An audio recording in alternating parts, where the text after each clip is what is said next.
Hello friends, welcome. सो आज हम एक टॉपिक शुरू करने वाले हैं या डिस्कस करने वाले, दैट इज ग्रेविटेशन। ओके, ये टॉपिक नाइन्थ क्लास के लिए एनसीईआरटी में दिया हुआ है, जबकि टेंथ क्लास के लिए महाराष्ट्र स्टेट में बोर्ड के इसमें ये टेंथ क्लास को है। ओके, तो सीबीएसई वाले बच्चे इसको नाइन्थ में पढ़ेंगे और बाकी के बच्चे इसको टेंथ में पढ़ेंगे। आगे चल के ये टॉपिक तुमको 11th 12th में भी है बहुत ज़्यादा डिटेल में। तो इंपॉर्टेंट टॉपिक है फिजिक्स का, वन ऑफ द मोस्ट हम बोल सकते हैं। तो इसको हम आज पढ़ने वाले हैं। अब ये जो सीरीज है इसमें मैं स्पेशली आपको लाइन टू लाइन ले रहा हूँ। क्यों? क्योंकि बहुत सारे ऐसे बच्चे होते हैं जिनको कंसेप्ट तो समझ में आती है, लेकिन जब उनको लाइन टू लाइन सवाल पूछा जाए या फिर उनको अगर कई कंसेप्ट या डेफिनेशन पूछी जाए तो उनको वो चीज़ें एक्सप्रेस करने में परेशानी होती है। तो उसको दूर करने के लिए हम क्या करेंगे, लाइन टू लाइन यहाँ पे पढ़ने वाले हैं। ओके, तो अब पहले तो हम ये देखेंगे कि इस टॉपिक में हमको पढ़ना क्या क्या है। ग्रेविटेशन तो है, तो देखो अब ये चीज कि इन चैप्टर 8 एंड 9 मतलब motion and laws of motion, ये आपने पढ़ा हुआ है कि learn about the motion of the object and the force as the cause of motion. Force की वजह से ही मोशन होती है। ओके, ये चीज हमने पढ़ी हुई है। We have learn that a force is needed to change the speed और the direction of the motion of the object. ये भी हमको मालूम है कि फोर्स के सिवा कोई फोर्स लगेगा तभी उस चीज की डायरेक्शन चेंज होगी। मतलब मान लो अगर हम ऐसा ले कि कोई चीज है और उसके ऊपर कोई फोर्स लगेगा, ओके, न्यूटन के लॉज हमने पढ़े, तभी उसकी एक तो स्पीड चेंज होगी, अदरवाइज उसकी डायरेक्शन चेंज होगी। अगर कोई चीज रेस्ट पे है तो जब तक फोर्स नहीं लगेगा, क्योंकि न्यूटन के पहले लॉ में क्या बोला, if anything is at rest it remains at rest, if anything is in motion it remains at motion until and unless any unbalance force act on it. जब तक इसके ऊपर कोई फोर्स नहीं लगेगा वो आगे नहीं जाएगी। ओके, या फिर मान लो कोई चीज ऐसी जा रही है और तुमने इधर से फोर्स लगाया तो उस चीज की डायरेक्शन चेंज हो जाएगी। ओके, तो ये चीजें तुमने पढ़ी हुई है। We always observe that the object dropped from height falls towards the earth and we know that all the planets go around the sun। ये भी चीज हमको मालूम है कि अगर ये मान लो अर्थ का सरफेस है और कोई चीज, एप्पल का फेमस एग्जांपल न्यूटन, ओके, तो ये एप्पल नीचे ही गिरा। या फिर हमको ये मालूम है कि ये अगर सन है तो सारे प्लैनेट इसके अराउंड घूमते हैं, ओके, चक्कर लगाते हैं। तो अब सवाल है ऐसा ही क्यों होता है। So we all know that the planet go around the sun, the moon goes around the earth. हमें मालूम है सैटेलाइट है मून अपना, वो भी अपने अराउंड घूमता है अर्थ के around. Okay, in all this cases there must be some force acting on the object. अब हम बोल रहे हैं कि ठीक है, ये चीज अगर ऐसी है, ओके, मान लो यहां पे हम इसको इस तरह से समझेंगे कि मान लो अगर कोई प्लैनेट इस तरह से चक्कर लगा रहा है, okay, just will take one example. Okay, okay, और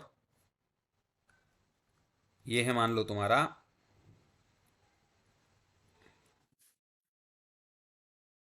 ओके, ये तुम्हारा सन मान लो फॉर एग्जांपल इंस्टेंट। ओके, ये तुम्हारा सन है, ओके, और उसके अराउंड कोई चक्कर लगा रहा है। अब एक्चुअल हम देखें, मान लो ये यहाँ पे है, यहाँ पे, तो जब ये यहाँ पे रहेगा तो अकॉर्डिंग टू न्यूटन्स लॉ क्या है कि ये जाना चाहेगा इधर। अगर वो यहाँ पे है या यहाँ पे है तो ये जाना चाहेगा इधर, लेकिन जाता नहीं, वो इधर टर्न होता है। तो उसका रीजन क्या है, कोई चीज होगी जो इसको पकड़ के खींच रही होगी यहाँ पे।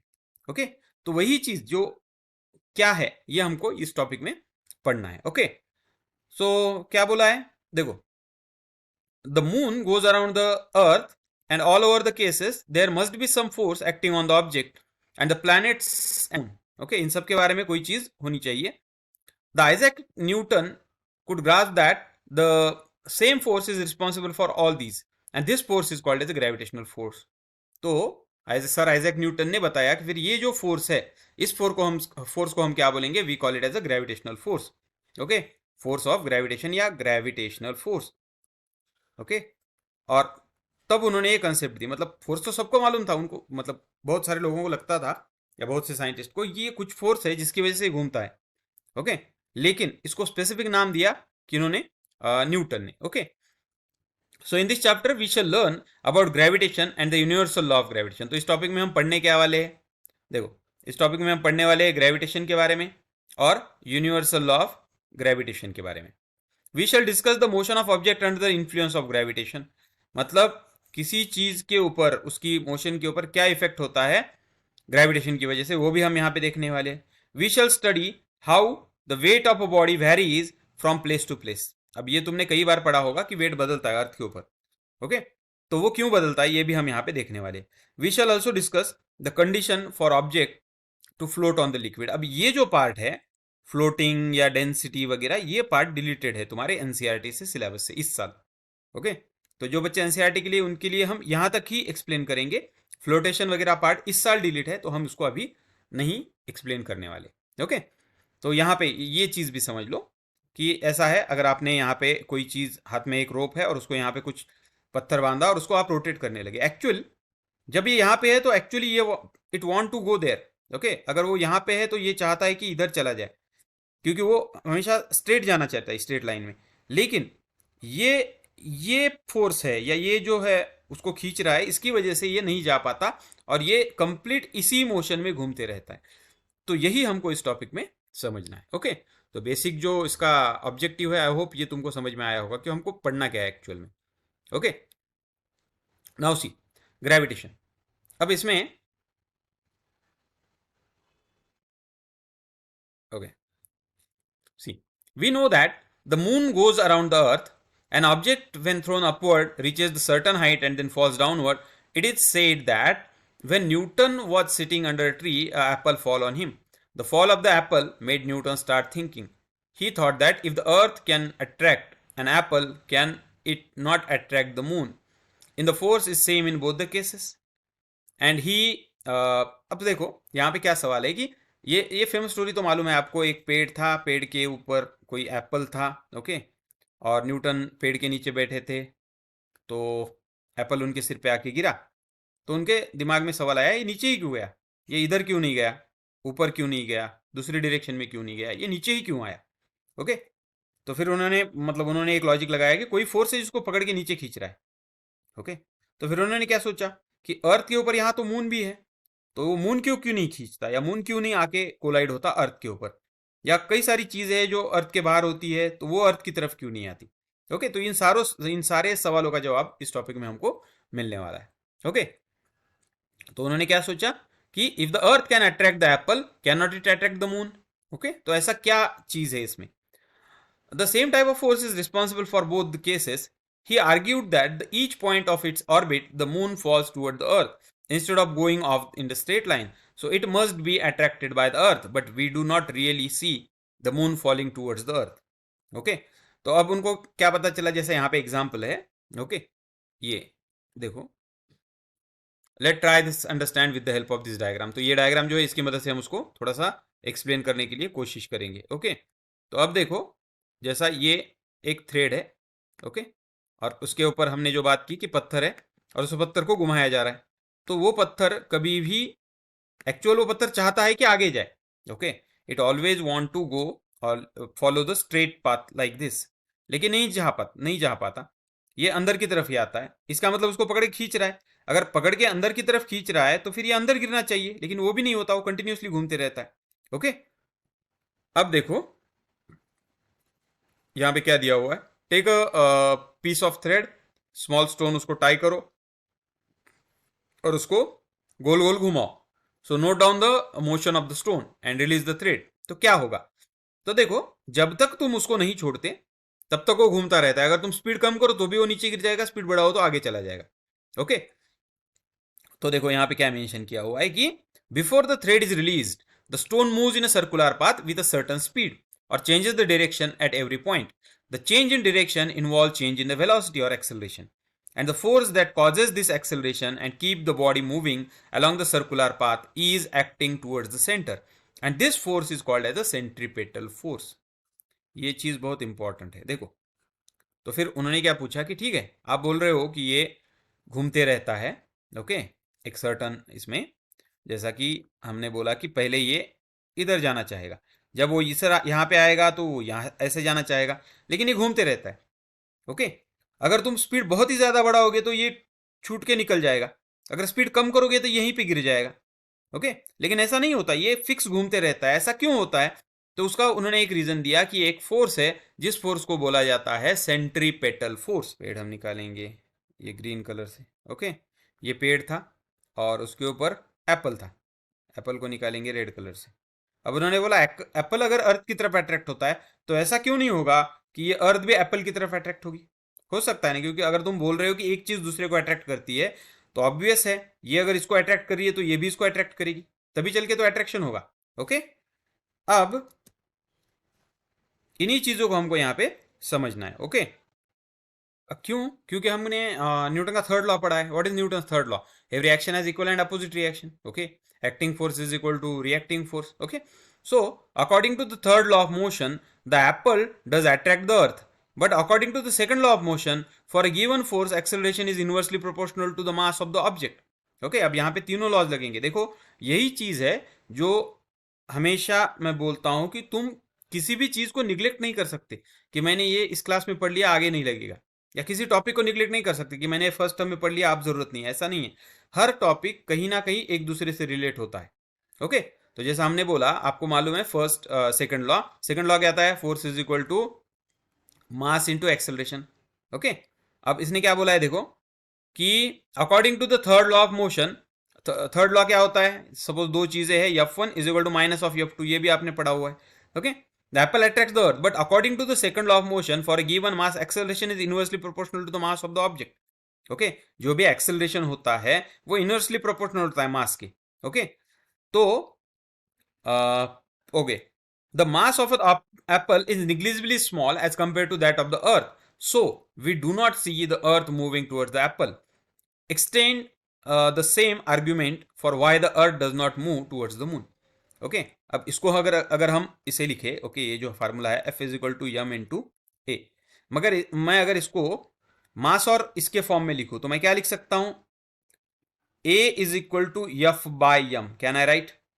अगर मैं इसको कांस्टेंट लूं तो मैं क्या लिख सकता हूं? A is equal to F into 1/m। अगर मैं एफ को कांस्टेंट मानूं तो ये क्या हो जाएगा? A is inversely proportional to m हो जाएगा। ओके, इसका मतलब क्या है? अगर मास कम होता है तो एक्सेलरेशन बढ़ेगा, एक्सेलरेशन कम होता है तो मास बढ़ेगा, इनवर्सली प्रोपोर्शनल। तो ये क्या बोलता है देखो, द मास, सॉरी, हाँ this one, acceleration is inversely proportional to the mass of the object. और यही रीजन है कि एप्पल की तरफ अर्थ अट्रैक्ट नहीं होती, और यही लॉजिक उन्होंने लगाया और उन्होंने बोला कि अर्थ का मास ज्यादा है जबकि मून का मास कम है, इसलिए मून को अर्थ अट्रैक्ट करता है लेकिन अर्थ जो है वो मून की तरफ नहीं जाएगी। Is it clear? I hope. Okay, in our solar system, all the planets go around the sun. By arguing the same, we can say that there exists a force between the sun and the planets. From the above facts, Newton concluded that not only does the earth attract the apple and the moon, but all objects in the universe attract each other, and this force of attraction between objects is called as a gravitational force. Okay, तो यहां तक अब हम पहुंचे, actual what is gravitation अब हमको पता चला। तो फिर न्यूटन ने क्या बोला कि सिर्फ मून और अर्थ ही नहीं, सिर्फ अर्थ और सन ही नहीं, ओके, तो यूनिवर्स में जो भी चीज है वो हर एक चीज दूसरे चीज को अट्रैक्ट करती है। Even a small dust particle also attract the other dust particle. Even you keep a book, that book also attract the another book. तुमने एक पेन रखी तो वो पेन भी दूसरी पेन को अट्रैक्ट करती है, एक पत्थर दूसरे पत्थर को अट्रैक्ट करता है। Each and everything attracts each and every other thing. लेकिन रीजन क्या है? इनके बीच का फोर्स इतना कम होता है कि हम उसको एक्सपीरियंस नहीं कर पाते। ओके, जबकि इसके बीच का फोर्स बहुत ज्यादा है क्योंकि इनकी साइज ऑलरेडी ज्यादा है। ओके, इसका सिंपल एग्जांपल लेना है, अगर तुमको बोला वेट करो, तुम वेट करने जाओगे। ओके, अगर तुम्हारे मान लो शोल्डर पे एक चींटी बैठी है तो तुम उसको बाजू नहीं करते, क्योंकि उसका वेट होगा ना होगा कुछ फर्क नहीं पड़ता। ओके, फॉर समझने के लिए मैं बोल रहा हूं, तो वो नेग्लिजिबल है। हम क्या बोलते हैं? It is negligible. तो उसी तरह से ये चीजें सारी क्या है? नेग्लिजिबल आती है। तो इसलिए क्या बोला उन्होंने? हर एक चीज दूसरी चीज को अट्रैक्ट करती है, लेकिन वो जो फोर्स होता है वो बहुत कम होता है।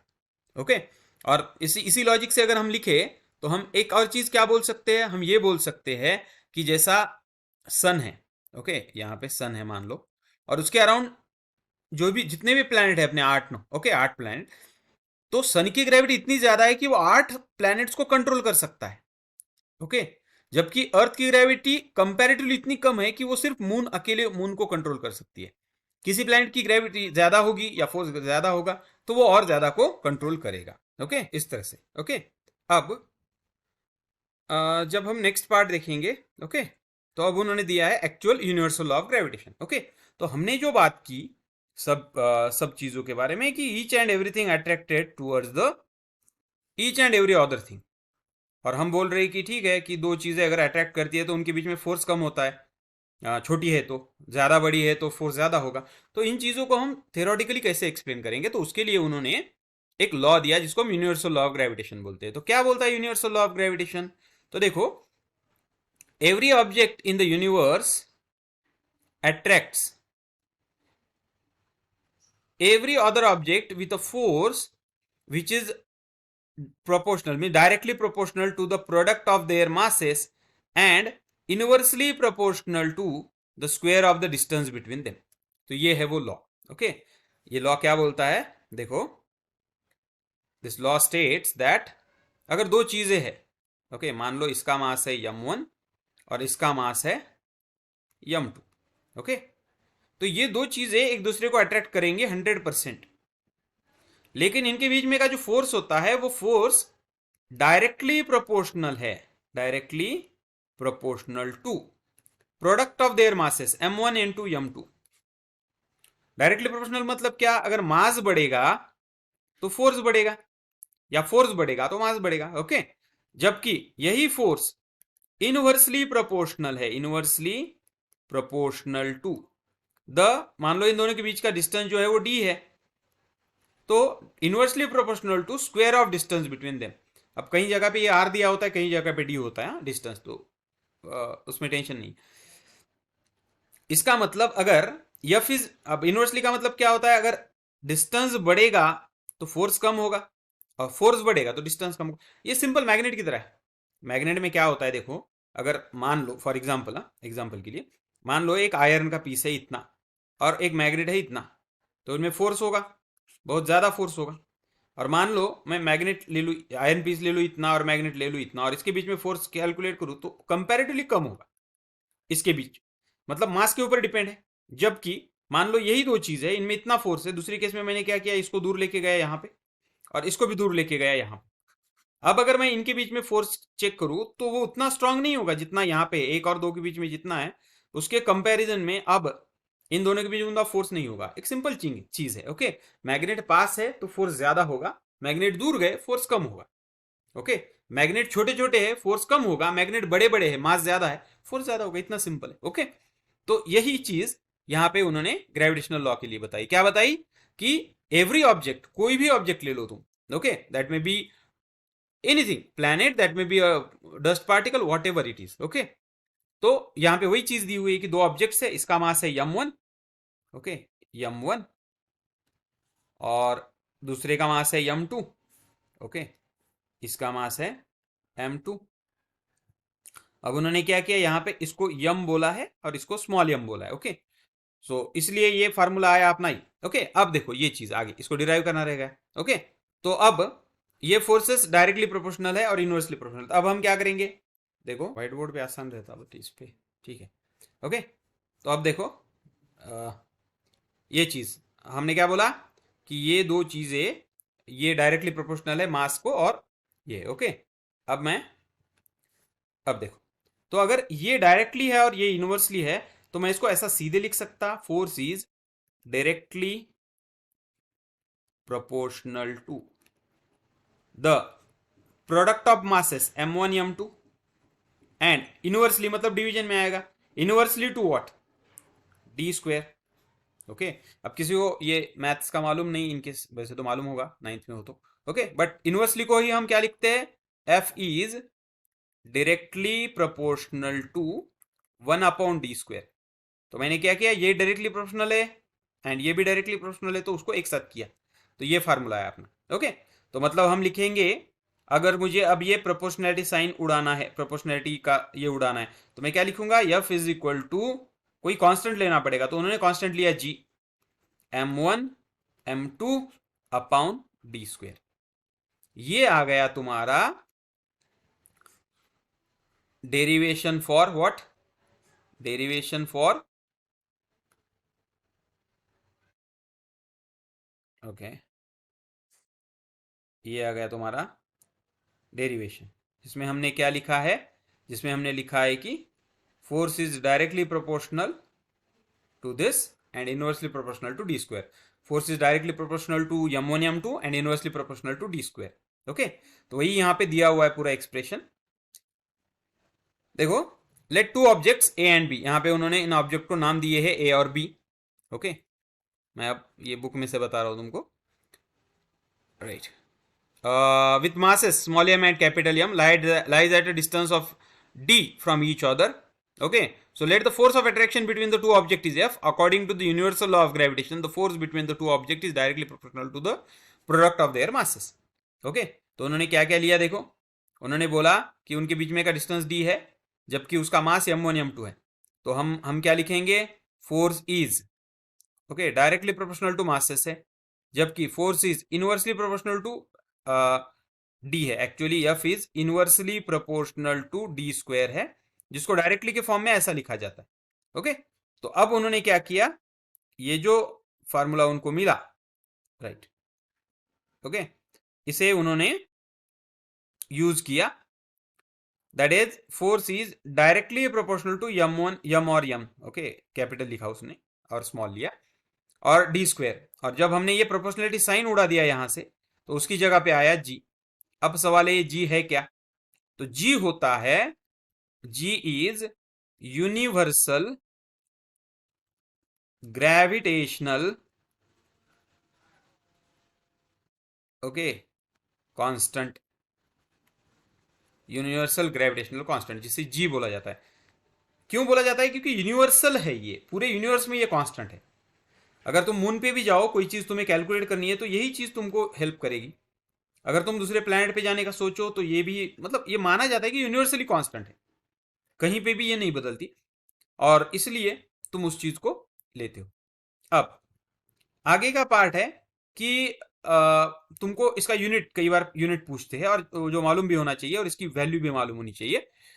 अब देखो, उसके लिए हम यहां पे करेंगे पार्ट। ओके, अब देखो, अब ये तो तुमको मालूम होगा क्या, कि force is equal to G m1 m2 upon D square. Okay, अब कुछ बच्चे m1 m2 capital M small M में कंफ्यूज होते हैं, मत हो, कोई भी दो चीजें पकड़ लो, एक्स वाई लिखोगे तो भी कुछ प्रॉब्लम नहीं, जो भी चाहिए वो लिख सकते हो। ओके, अब तुमको चाहिए जी की वैल्यू, जी का यूनिट एक्चुअली। अब इसके लिए तुमको पहले जी लिखना पड़ेगा, तो जी इज इक्वल टू क्या आएगा, ये डिवीजन में है तो इधर मल्टीप्लीकेशन में जाएगा, तो एफ इंटू डी स्क्वायर, और ये m1 m2 मल्टीप्लीकेशन में इधर आके डिवीजन में आएंगे, तो अपॉन m1 m2। अगर मैं यूनिट्स करूँ, एसआई यूनिट्स किन के देखो, फोर्स का एसआई यूनिट क्या है, न्यूटन, डिस्टेंस का एसआई यूनिट क्या है, मीटर, और मास का एसआई यूनिट क्या है, केजी। अगर मैं ये सारे लिखूं, तो यहाँ पे फार्मूला क्या बनेगा, देखो, G is equal to newton, d square मतलब क्या, meter square, upon kg into kg. मतलब हमारा फार्मूला क्या मिलेगा, G is equal to newton meter square पर के जी स्क्वायर। तो ये आ गया तुम्हारा unit of, SI unit of G. जी मतलब यूनिवर्सल ग्रेविटेशनल कांस्टेंट। अब यूनिवर्सल ग्रेविटेशनल कांस्टेंट की वैल्यू जो है, वो हमेशा दी हुई होती है, या तुमको याद होनी चाहिए। ये वैल्यू है अपने पास, that is equal to 6.67 into 10⁻⁻11, हमने अभी यूनिट निकाला, न्यूटन मीटर स्क्वायर पर केजी स्क्वायर। तो एग्जाम में देंगे और नहीं देंगे, जी की वैल्यू मालूम होनी कंपलसरी है। जैसा अवोगाड्रोस नंबर की वैल्यू नहीं भूलते, वैसा जी की वैल्यू भी तुमको नहीं भूलनी है, जब तक तुम्हारा 12th पास आउट नहीं होता कम से कम। Is it clear? ओके, अब तो यहाँ पे वही चीज यहाँ पे दी हुई है। ओके, जस्ट इसको देख लेंगे हम, बाद में हम इसको करेंगे। ओके, तो फिर ये G is equal to F d square, तो जी की वैल्यू वही चीज है जो हमने बात की already. G is equal to, formula क्या आता है, जी is equal to F d square, F into d square and meter meter, तो इसलिए उन्होंने इसका यूनिट क्या निकाला, देखो यहाँ पे दिया, ये दे, this is one, newton meter square पर के जी स्क्वायर। ओके, अगर तुम इसको, ओके, क्या दिया हुआ है, न्यूटन मीटर स्क्वायर पर के जी स्क्वायर। ओके, और इसकी वैल्यू ये देखो, 6.673 इंटू 10⁻11 न्यूटन मीटर स्क्वायर पर के जी स्क्वायर। ओके, तो इस तरह से ये चीज़ें एक्सप्लेन की जाती है। अब इसके ऊपर न्यूमेरिकल्स पूछेंगे तुमको। ओके, अब न्यूमेरिकल्स के पहले ना एक और चीज़ हम देखेंगे कि ठीक है आपने बोला इन्वर्सली प्रोपोर्शनल है डायरेक्टली प्रोपोर्शनल है, इसको माने कैसे? ओके, इसको कैसे हम ट्रस्ट या इसको कैसे हम फॉलो करें कि ये करेक्ट है? ओके, तो देखो यहाँ पे और एक चीज़ हम करेंगे कि हम क्या करेंगे, एक दो न्यूमेरिकल्स करेंगे शॉर्ट में छोटे छोटे, जिससे तुमको ये चीज़ पता चले। ओके, ये देखो एक चीज़ क्या है ये। Okay, the law of universal is the sense that it is applicable in all bodies, to all bodies, whether the bodies are big और small, whether they are celestial और टेरेस्ट्रियल। सेलेस्टियल मतलब क्या, जिसको हम क्या बोलते हैं, हम जियोलॉजिकल बॉडीज या ये। ओके, मतलब स्पेस में रहने वाली, सॉरी, ओके, सॉरी, स्पेस में रहने वाली सेलेस्टियल बॉडी, हेवनली बॉडीज बोलते हैं, गॉड मेड बॉडीज बोलते हैं। ओके, या टेरेस्ट्रियल, टेरेस्ट्रियल मतलब जमीन पे रहने वाले। तो हर चीज में मतलब तुम और तुम्हारा एक फ्रेंड बैठा है तो दोनों के बीच में भी अट्रैक्शन होता है, लेकिन इतना कम है कि हमको दिखाई नहीं देता। Okay, and inverse square, saying that F is inversely proportional to the square of D means if we D is get bigger then 6 time. अब ये तो कॉमन बात है। ओके, कि मान लो इन्होंने क्या बोला है कि G is, sorry, force is, okay not G, force, force is inversely proportional to D square बोला। इसका मतलब क्या होता है, अगर तुम ये डी को तुम क्या करो, 6 टाइम्स बढ़ाओ, तो फोर्स क्या होगा, फोर्स इज इक्वल टू 1/6 का स्क्वायर। मान लो ये 6 है, तो 6 का स्क्वायर क्या होगा, 36। मतलब फोर्स क्या हो जाएगा, 36 टाइम्स कम हो जाएगा। अगर मान लो तुमने डी को 10 टाइम्स बढ़ा दिया तो फोर्स क्या हो जाएगा, 100 टाइम्स कम हो जाएगा। ओके, इतनी कॉमन चीज है, ठीक है, नॉर्मल चीज, लेकिन उन्होंने मोर टू नो बोल के दिया हुआ है भाई। ओके, राइट, तो हाँ ठीक है, यहाँ पे हम क्या करेंगे, हम कुछ न्यूमेरिकल सॉल्व करेंगे जिसको तुम्हारे तुम्हारे दिमाग में ये बात क्लियर हो जानी चाहिए। ओके, हम क्या करेंगे, ओके, यहीं पे करेंगे, चलो। मान लो तुमको, ओके, मान लो तुमको दो चीज़ें दी हुई है। ओके, मान लो तुम्हारे पास दो ऑब्जेक्ट्स हैं। ओके, और इन दोनों बीच में मान लो इसका मास है 1 kg, इसका मास भी है 1 kg, और इसके बीच का डिस्टेंस जो है 1 मीटर है। तुमको बोला गया कैलकुलेट फोर्स कितना है। अब फोर्स का फार्मूला क्या है, F is equal to G m1 m2 upon D square.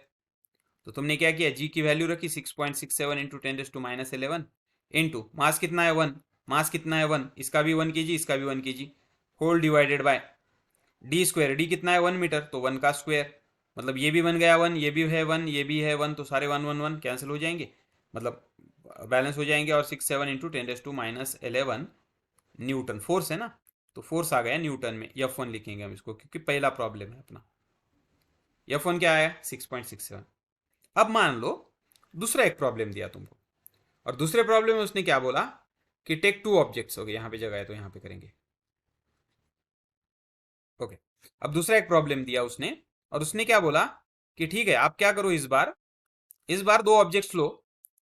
Okay, उसका मास बदल दो, इसका मास है 100 kg और इसका मास है 100 kg, और डिस्टेंस उतना ही रखो, डिस्टेंस कितना रखोगे, 1 मीटर। अब देखो फोर्स निकालो, फोर्स इज इक्वल टू क्या है, और बोला कि फोर्स निकालो, तो फोर्स इज इक्वल टू क्या है, जी m1 m2 upon D square. तो तुम क्या करोगे, जी है 6.67 इंटू 10⁻11 इंटू 100 बराबर है होल डिवाइडेड बाय 1 का square again.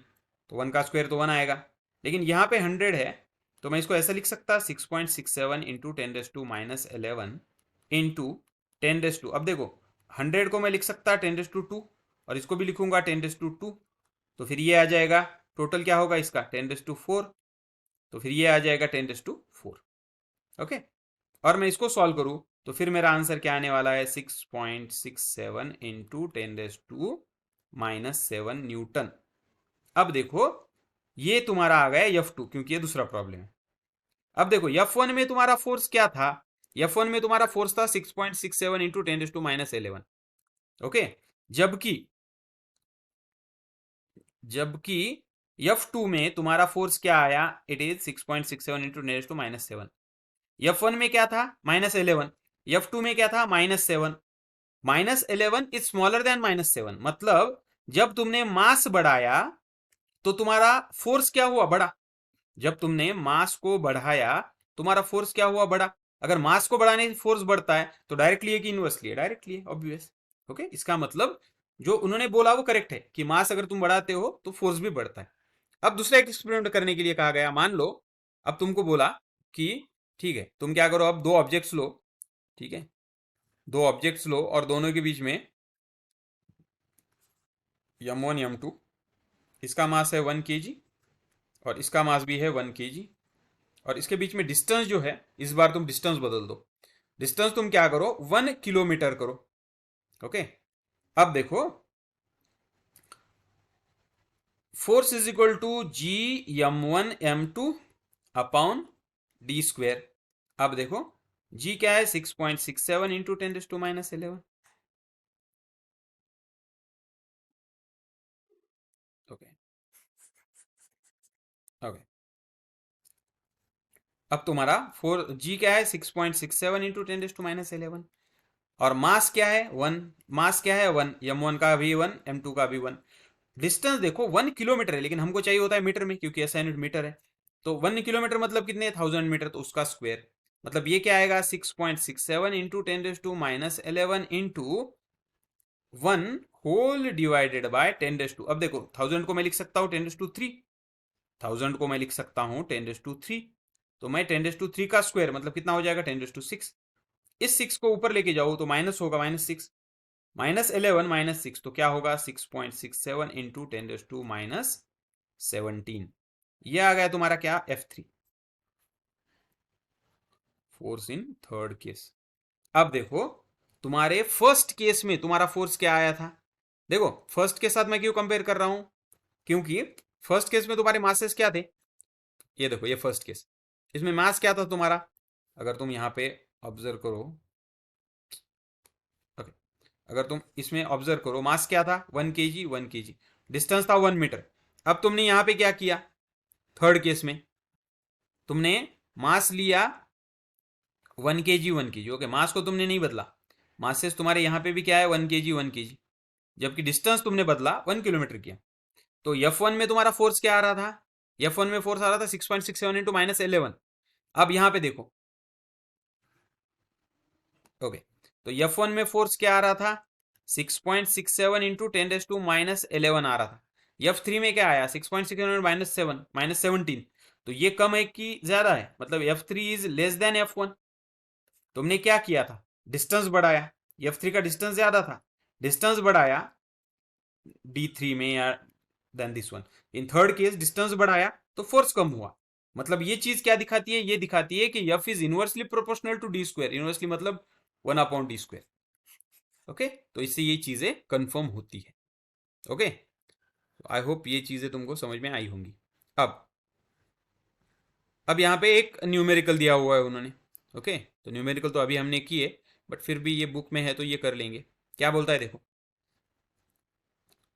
The mass of the अर्थ। अब ये चीज है, मास ऑफ द अर्थ तुमको याद ही रखना है, हर बार आएगा ये अर्थ है, मान लो अर्थ का मास कितना दिया हुआ है उन्होंने, 6 × 10⁻24 kg, जो होता है उतना ही। Okay, and that of the moon, moon का भी मास दिया हुआ है, मान लो यहाँ पे मून है, मून का मास उन्होंने दिया हुआ है 7.4 × 10⁻22 kg। Okay, and distance between the earth and moon is, ये डिस्टेंस भी दिया हुआ है, डिस्टेंस यहाँ से यहाँ तक होता है, इस सेंटर से इस सेंटर तक। तो ये डिस्टेंस जो है मैं यहाँ पे लिखता हूँ, डिस्टेंस कितना है, इट इज 3.8410, सॉरी 3.84 इंटू 10⁻5 है, वहाँ पे प्रिंट मिस्टेक है थोड़ी सी, 3.84 इंटू 10⁻5, ओके राइट, किलोमीटर। अब देखो तुमको ये किस में चाहिए, मीटर में चाहिए, तो अभी हम इसको मीटर में कर लेंगे। 3.84 इंटू, इसको 1000 से मल्टीप्लाई करो, 1000 से मतलब 10⁻3 से, तो ये आ जाएगा 10⁻8 मीटर। ओके, तो यहाँ पे है इज इट ओके? देखो अब ये बहुत छोटी छोटी चीजें हैं, किलोमीटर को मीटर करना, ये अगर ये भी इनकेस नहीं समझ में आती तो यू हैव टू आस्क, तुम पूछते जाओ ये किसी को, या क्लियर कर रो ये पॉइंट, ओके? अदरवाइज इसका स्क्रीनशॉट लेके मुझे भेजो, आई विल एक्सप्लेन, ओके? क्योंकि ये भी चीज़ें बहुत छोटी है, लेकिन कभी कभी बच्चों को ये नहीं मालूम होती, या करते नहीं, भूल जाते कुछ, तो रीज़न कुछ भी हो, लेकिन okay, just our intention is to clear the doubts, okay? तो फोर्स इज इक्वल टू क्या है, जी इंटू एम वन क्या है, 6 × 10⁻²⁴, एम टू क्या है, 6, सॉरी, ओके, हम ये करेंगे नहीं, ऑलरेडी उन्होंने दिया हुआ है, क्योंकि करके जस्ट देखो, क्यों वेस्ट करना है। हाँ राइट, यहाँ पे देखो, दिस वन, ओके? ये force is equal to G m one m two m m कुछ भी लो, ओके, अपॉन डी स्क्वायर। तो ये इसकी वैल्यू क्या है, 6.7 × 10⁻11, ये माइनस है, ओके? इसकी वैल्यू क्या है, इंटू 6 × 10⁻24 इंटू 7.4 × 10⁻22 kg अपॉन, ये मीटर में किया तो हमने अभी देखा था ये 10⁸ आया, ओके? तो इस तरह से, और इसको जब तुम सॉल्व करते हो तो ये सॉल्यूशन आता है 2.01 × 10⁻20 न्यूटन, ओके? तो ये तुम्हारा आंसर है। तो सीधा सीधा ऐसी ही चीजें तुमको पूछ सकते हैं कि उसका आंसर क्या आएगा। Is it clear? Okay, next जो पार्ट है वो है importance of universal law of gravitation. ठीक है, हम ग्रेविटेशन पढ़ रहे हैं, व्हाट इज ग्रेविटेशन, ठीक है कि हमको मालूम हो रहा है, लेकिन इसका यूज क्या है? तो एक्चुअली हर जगह पे यूज है, और इतना कॉमन यूज है कि हम भूल जाते हैं उसको, ओके? क्योंकि ये कॉमन चीज है, ओके? जैसा कई बार बच्चों को what is use of oxygen पूछा जाए तो वो सोचते हैं कि कहाँ पे यूज होता है, एक्चुअली तुम रेस्पिरेशन में यूज करते हो, लेकिन इतनी कॉमन चीज है कि हम उसको ध्यान नहीं देते, ओके? Like that. तो right, what is water of, एक बार पूछा what is use of water, तो बताया कि हाइड्रो इलेक्ट्रिक एनर्जी यूज करने, प्रोड्यूस करने के लिए, तो वो करेक्ट है, लेकिन उससे पहला है ना पीने के लिए, तो ऐसा, ओके? तो बहुत ज़्यादा जो चीज़ हमको आसान होती है उसको भूल जाते हैं हम, जो पास में होती है, जो मिलती है उसको। तो वैसे ही इंपॉर्टेंस ऑफ ग्रेविटेशन, तो पहला यूज है इसका, the force that binds you to the earth, हर चीज धरती से चिपकी हुई है ग्रेविटेशन की वजह से। The motion of the moon around the earth, then the motion of the planet around the sun, okay? ये आगे चीज पढ़ेंगे हम अर्थ के सन के अराउंड घूमते हैं, इसीलिए सीजन है, और इसीलिए तुम हो, क्योंकि सीजन, अलग अलग सीजन रहना एक साल में, ये एक मेन रीजन है कि क्यों अर्थ के ऊपर लाइफ एग्जिस्ट करती है, बाकी प्लैनेट्स के ऊपर क्यों डिफिकल्ट है, ओके? और ये एक इंपॉर्टेंट चीज है जो मैं चाहता था कि I I want to explain, the tide due to the moon and the sun, okay?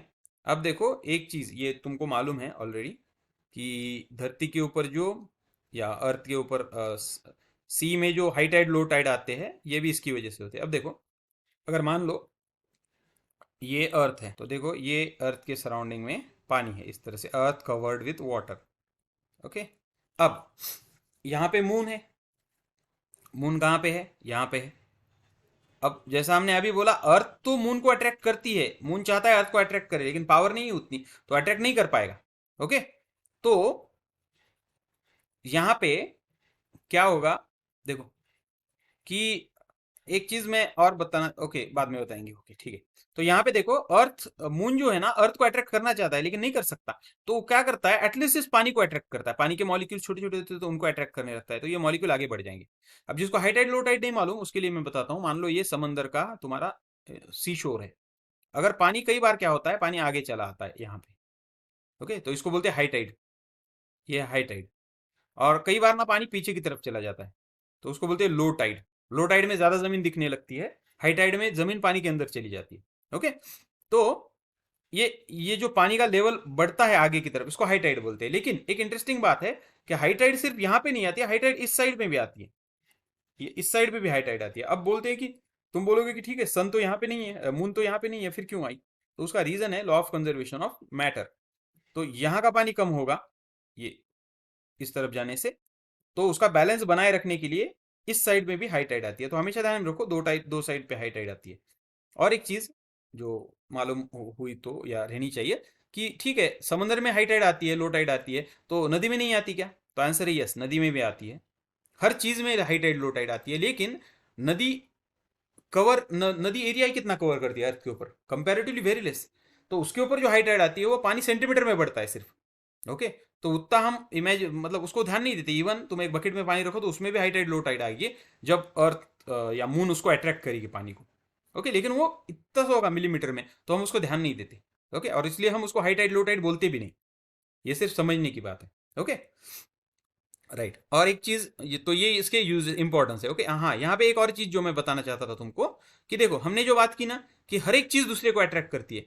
तो अगर तुम देखो कि दो चीजें हैं जिनका मास 1 kg है, हमने क्या बोला, 1 kg मास वाली भी चीज़ है, 1 kg क्या, 1 ग्राम वाली भी चीज़ें एक दूसरे को अट्रैक्ट करती है। लेकिन तुम देखो अगर 1 1 ग्राम केजी वाली दो चीज़ें हैं और वो एक दूसरे को अट्रैक्ट कर रही है तो फोर्स कितना है?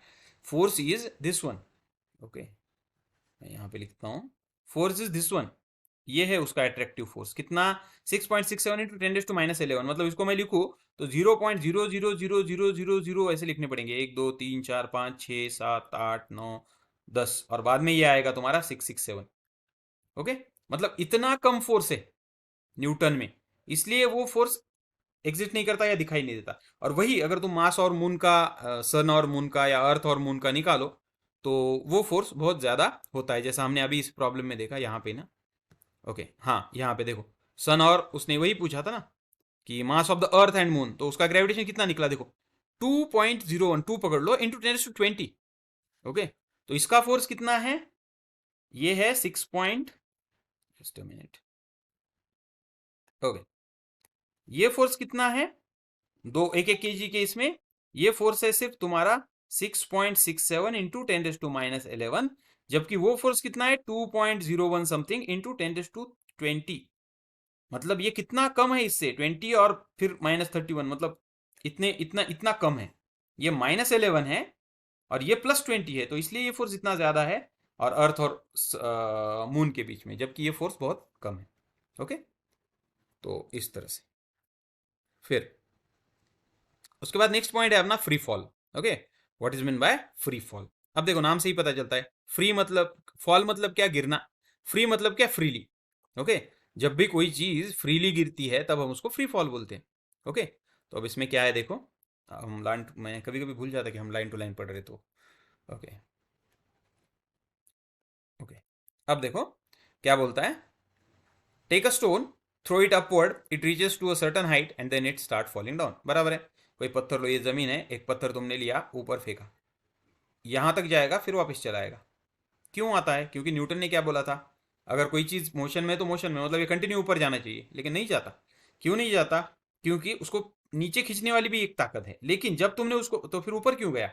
क्योंकि जब तुमने उसको फेंका तो उस वक्त तुम्हारी एनर्जी या तुम्हारा फोर्स ज्यादा था, जिसने ग्रेविटेशन को अपोज किया कुछ देर के लिए।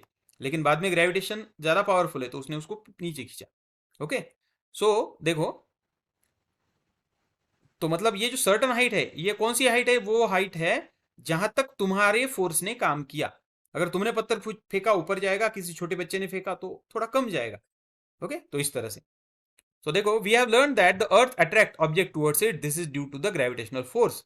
whenever objects fall towards the earth under the force alone, we say that the object are in free fall। मतलब डेफिनेशन क्या हम लिख सकते हैं, if anything falling down only under gravity, अगर कोई चीज सिर्फ ग्रेविटी के अंडर नीचे गिरती है तब हम उसको क्या बोलेंगे, we call it as a free fall. Okay, तो ओके, राइट। ओके, तो इसको बोलते हैं फ्री फॉल। सो देखो, any change in velocity, okay, is there, okay, right. तो is there any change in velocity of falling object while falling? There is no change in the direction of motion of the object, but due to the earth's attraction there will be a change in the magnitude of the velocity. Any change in velocity involves acceleration. Whenever an object falls down towards the earth, an acceleration is involved. This acceleration is due to the earth's gravitational force, therefore the acceleration is called as the acceleration due to gravity। okay, or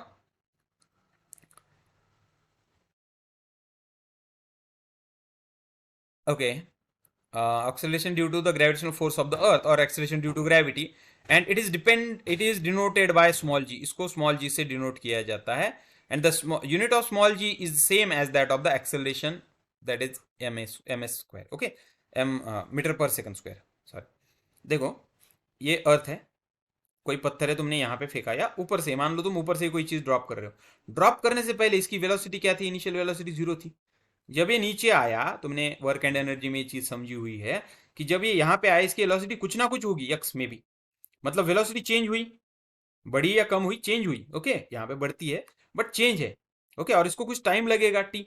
मतलब हमको ये मालूम है कि change in velocity with respect to change in time और time, तो वो क्या होता है? That is called as acceleration. Acceleration. तो ये एक्सेलरेशन किसकी वजह से आया? ग्रेविटी की वजह से, क्योंकि ग्रेविटी उसको नीचे खींच रही थी.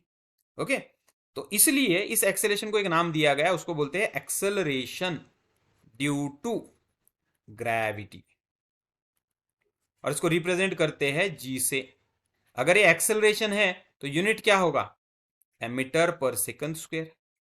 ओके, मतलब ये क्या है? Acceleration due to gravity. अब एक्सेलरेशन ग्रेविटी ये क्यों है वगैरह वगैरह, ये चीज़ सारी हमने मोशन में पढ़ी हुई है, तो एक बार मोशन का वीडियो देख लो. Okay, right. तो इस तरह से अब देखो, we know that second law of motion, that force is proportional to mass and acceleration. So let the mass of stone. अब हमको ये जी क्या है एक्चुअल में, जी की वैल्यू कैलकुलेट करनी है. ओके, अब देखो इस टॉपिक में, स्पेसिफिकली इस टॉपिक में, जहां पे भी तुमको एक्सेलरेशन वर्ड यूज हो, जहां पे भी तुमको एक्सेलरेशन वर्ड यूज हो, तुमको उसको रिप्लेस करना है विथ जी से. और आगे तुमको ये पता चलेगा कि जी की वैल्यू जो होती है 9.8 होती है मीटर पर सेकंड स्क्वायर. तो इसलिए जहां पे भी तुमको एक्सेलरेशन आए, तुमको ये पुट करना है और प्रॉब्लम सॉल्व करना है. ओके, अब हम पहले क्या करेंगे? इसका डेरिवेशन डिराइव करेंगे. तो वो डेरिवेशन क्या है देखो, तो क्या बोलता है? We already know that there is acceleration involves falling object due to the gravitational force and is denoted by g. Therefore the magnitude of the gravitational force F will be equal to the product of mass and acceleration due to the gravitational force. मतलब क्या? अब देखो, हमें दो चीजें यहां पे मालूम है पहले से ही. वो दो चीजें क्या क्या है देखो, समझो. मैं पहले एक्सप्लेन कर देता हूं, फिर हम उसमें से लाइन देखेंगे अगर कुछ बाकी है तो.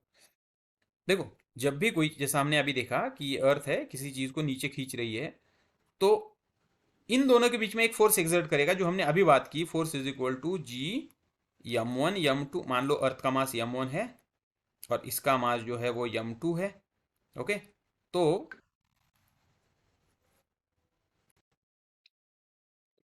इसका मास यम 1 है और इसका मास यम 2 है.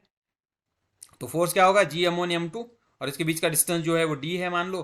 तो ये होगा G M 1 M 2 upon D square. लेकिन हमको ये भी एक मालूम है, according to Newton second law. Newton's second law क्या होता है? जब भी कोई चीज दूसरी चीज की तरफ अट्रैक्ट, कोई भी चीज जब अट्रैक्ट होती है, तो उसका फोर्स जो होता है उसके ऊपर लगने वाला, that is equal to mass into acceleration. लेकिन अभी हमने बात की कि एक्सेलरेशन यहाँ पे क्या होता है? जी होता है. तो हम लिख सकते हैं F is equal to M into G. Can we write? Okay, अब हम ये उस चीज के बारे में बात कर रहे हैं यम 2 के बारे में, तो हम यहाँ पे लिखेंगे यम 2, यहाँ पे लिखेंगे m2. अब देखो, इसमें भी यम 2 है, इसमें भी यम 2 है, तो मैं इन दोनों को कंपेयर करता हूं. ओके, ऑन कंपेयरिंग, यहीं पे करेंगे. ओके, ऑन कंपेयरिंग एफ, तो क्या होगा? G m 1 m 2 upon D square is equal to m2g. अब क्या होता है देखो, m2 इधर है, m2 इधर है, कैंसिल हो जाएगा. ओके, m2 कैंसिल, तो मतलब ओके, m2 कैंसिल, तो हमारे पास क्या बचा? G m 1 upon D square is equal to g. ये आ गया अपना फार्मूला. किसका? जी का, मतलब एक्सेलरेशन ड्यू टू ग्रेविटी का. तो कहीं पे भी तुमको फार्मूला पूछा गया एक्सेलरेशन ड्यू टू ग्रेविटी का, तो क्या है? जी m 1 upon D square. m 1 क्या है यहाँ पे? अर्थ की ग्रेविटी, अर्थ का मास. डी क्या है? Distance between two objects. और ये भी चीज समझ लो, ठीक है? डिस्टेंस बिटवीन टू ऑब्जेक्ट जब भी तुमको पूछा जाता है ना, नॉर्मली एक ऑब्जेक्ट यहाँ पे है, तो नॉर्मली हम वो डिस्टेंस जो है ना, D is equal to radius of earth मानते हैं. ऐसा क्यों मानते हैं? देखो, क्योंकि अर्थ की जो रेडियस है 6400 किलोमीटर है, और कोई भी ऑब्जेक्ट तुम अर्थ के सरफेस पे रखते हो तो उसकी कितनी हाइट होगी? 1 metre, 2 metre, 4 metre, 10 metre, 15 metre, 100 metre.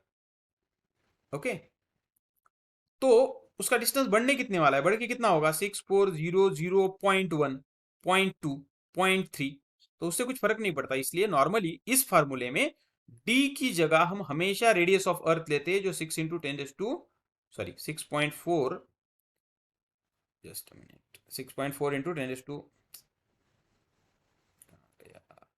Okay, हाँ, ओके। तो उसकी रेडियस हम हमेशा लेते हैं डी की जगह 6.4 × 10⁶ मीटर। ओके, तो ये चीज़ हमेशा ध्यान में रखो। तो देखो, तो यही है, यही फार्मूला डिराइव किया उन्होंने। देखो यहाँ पे उन्होंने क्या किया, as we did m into g, और जी m1 m2 m तो m कैंसिल होगा। ओके, क्या बचा, G m upon D square. m is the mass of the earth and d is the distance between the object and the earth. Okay, let an object be on or near the surface of the earth, the distance will be equal to r। देखो वही चीज है जो मैंने अभी बताई तुमको, कि ये डिस्टेंस हमेशा r मानते हैं, the radius of the earth. Okay, दस ये फार्मूला हमारा बन जाता है G M, capital G M upon R square. बच्चे हमेशा कैपिटल जी स्मॉल जी में कंफ्यूज होते हैं। ओके, तो ये चीज ध्यान में रखो, small G and capital G are अलग अलग, दोनों अलग अलग है, different. Okay, the earth is not perfect sphere, as the radius of the earth increases from the pole and equator and become greater at the pole than that at the equator। okay, so ये भी चीज okay, ठीक है, यहीं पे देख लेंगे ये भी चीज। ओके, पहले इधर देखने दो मुझे। Okay, the value of G. Okay, ये भी चीज यहाँ पे देख लेंगे। देखो, अभी हमने क्या बात की कि अर्थ। ओके, लेकिन जब तुम आगे पढ़ोगे तब तुमको ये चीज मालूम होगी कि अर्थ की शेप जो है ना, इस तरह की है थोड़ी बहुत।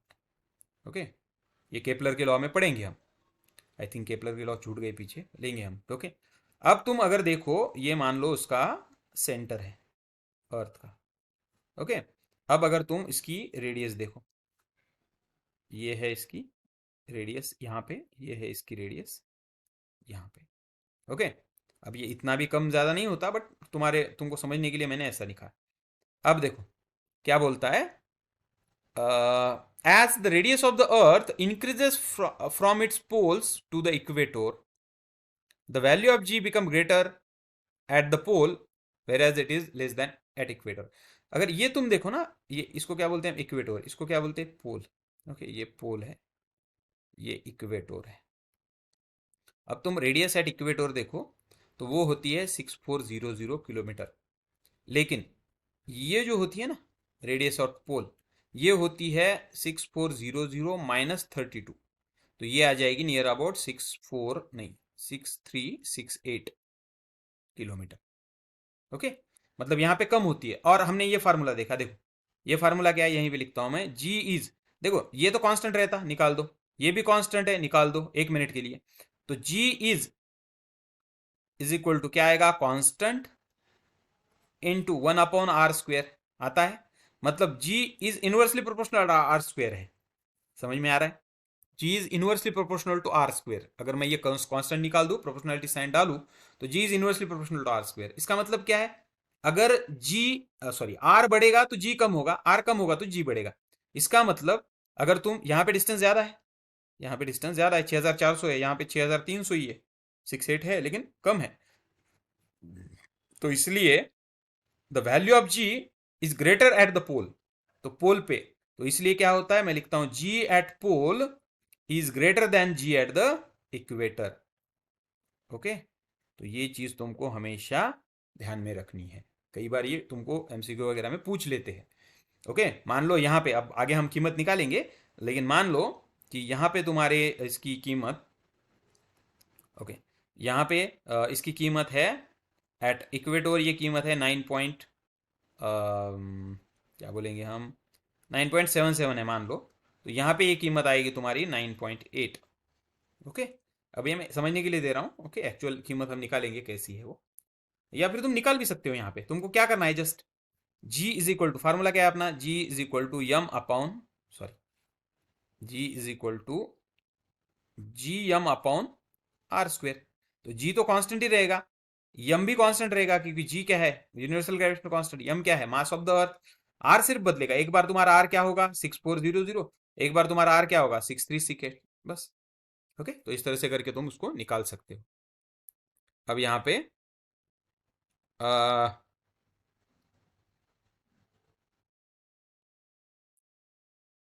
ओके, तो ये क्या बोलता है, so we can take G to be more or less constant or near the earth, but the objects far from earth, the acceleration due to gravitational force of earth is given by this equation. Okay, तो ये equation से उसको दिया जाता है।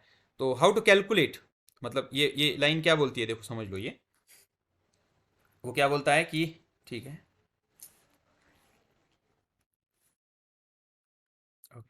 वो क्या बोलता है, ये अर्थ है। तो अगर तुमको पूछा गया सरफेस पे क्या है ग्रेविटी, ले सकते हो तुम 9.8। यहाँ तक पूछा गया ठीक है, कुछ किलोमीटर तक, तो भी 9.8 ले सकते हो।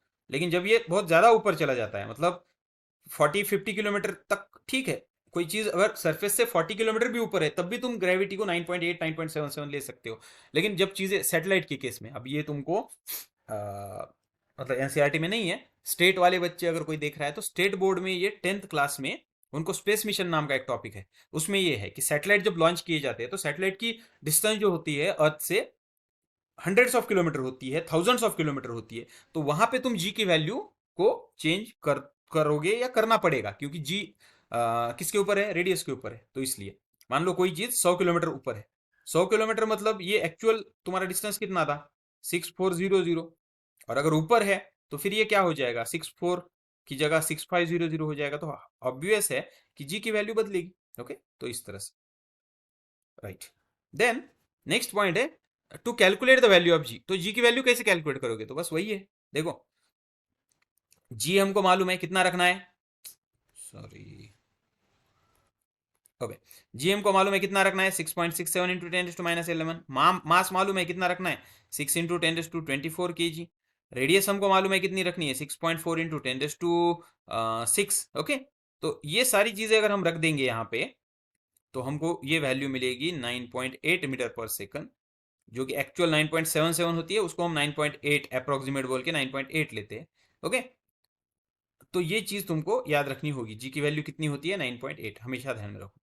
और एक चीज, कभी कभी एग्जाम में क्या करते हैं, तुमको 9.8 की जगह मेंशन करते हैं कि the value of ji is 9.77। तो तुमको खुद का दिमाग नहीं लगाना है, just you have to take whatever given, जो भी दिया है वही ले लो। ओके, खुद से मत बोलो कि नहीं नहीं अप्रोक्सीमेट कर लेंगे ऐसा वैसा। ओके, लेकिन जब तुमको ये वैल्यूज ऐसी दी हुई होती है, जैसा मान लो कि तुमको ये बोला, अगर प्रॉब्लम में ही बोला है कि टेक द वैल्यू ऑफ जी,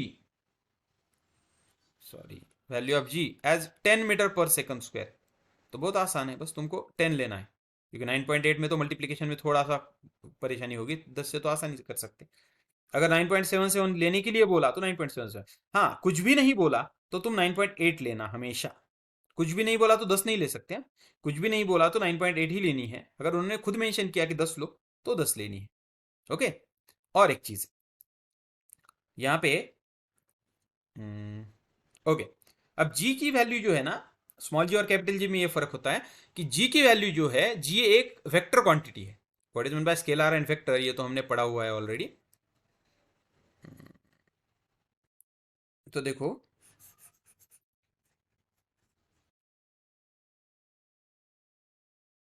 अगर किसी को नोट्स इसके चाहिए होंगे तो ऑलरेडी तुम जो है उसको ये कर सकते, पॉज करते करते लिख सकते हो, अदरवाइज फिर मैसेज कर दो। ओके,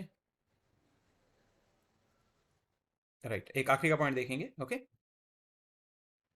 वो क्या है, मैं क्या बोल रहा था, ओके राइट, ये अर्थ है। ओके, और अर्थ के सरफेस के ऊपर कोई चीज़ अगर नीचे आ रही है तो ग्रेविटी उसको नीचे खींच रही है, तभी वो नीचे आ रही है, तो जी की वैल्यू हमेशा 9.8 होती है। लेकिन मान लो कोई चीज़ ऊपर जा रही है तो तब उसकी ग्रेविटी की वैल्यू क्या होगी, तो वो होती है -9.8, क्योंकि ये अपोज कर रही है ग्रेविटी को। ओके, ऐसा एक एग्जाम्पल कांगारू का था, हमने फर्स्ट टर्म में कहीं तो होगा वो, work and energy, sorry, motion और लॉज ऑफ मोशन में। तो जब भी तुम कोई बॉल ऊपर फेंकते हो, क्या ग्रेविटी, किसी ने पूछा जी की वैल्यू क्या है, एक्सेलेरेशन ड्यू टू ग्रेविटी। तो इस तरह से, ओके, तो तुमको ये चीज़ें ध्यान में रखनी है। सो आई होप तुमको ये चीज़ें समझ में आई होंगी। Okay, next part will continue.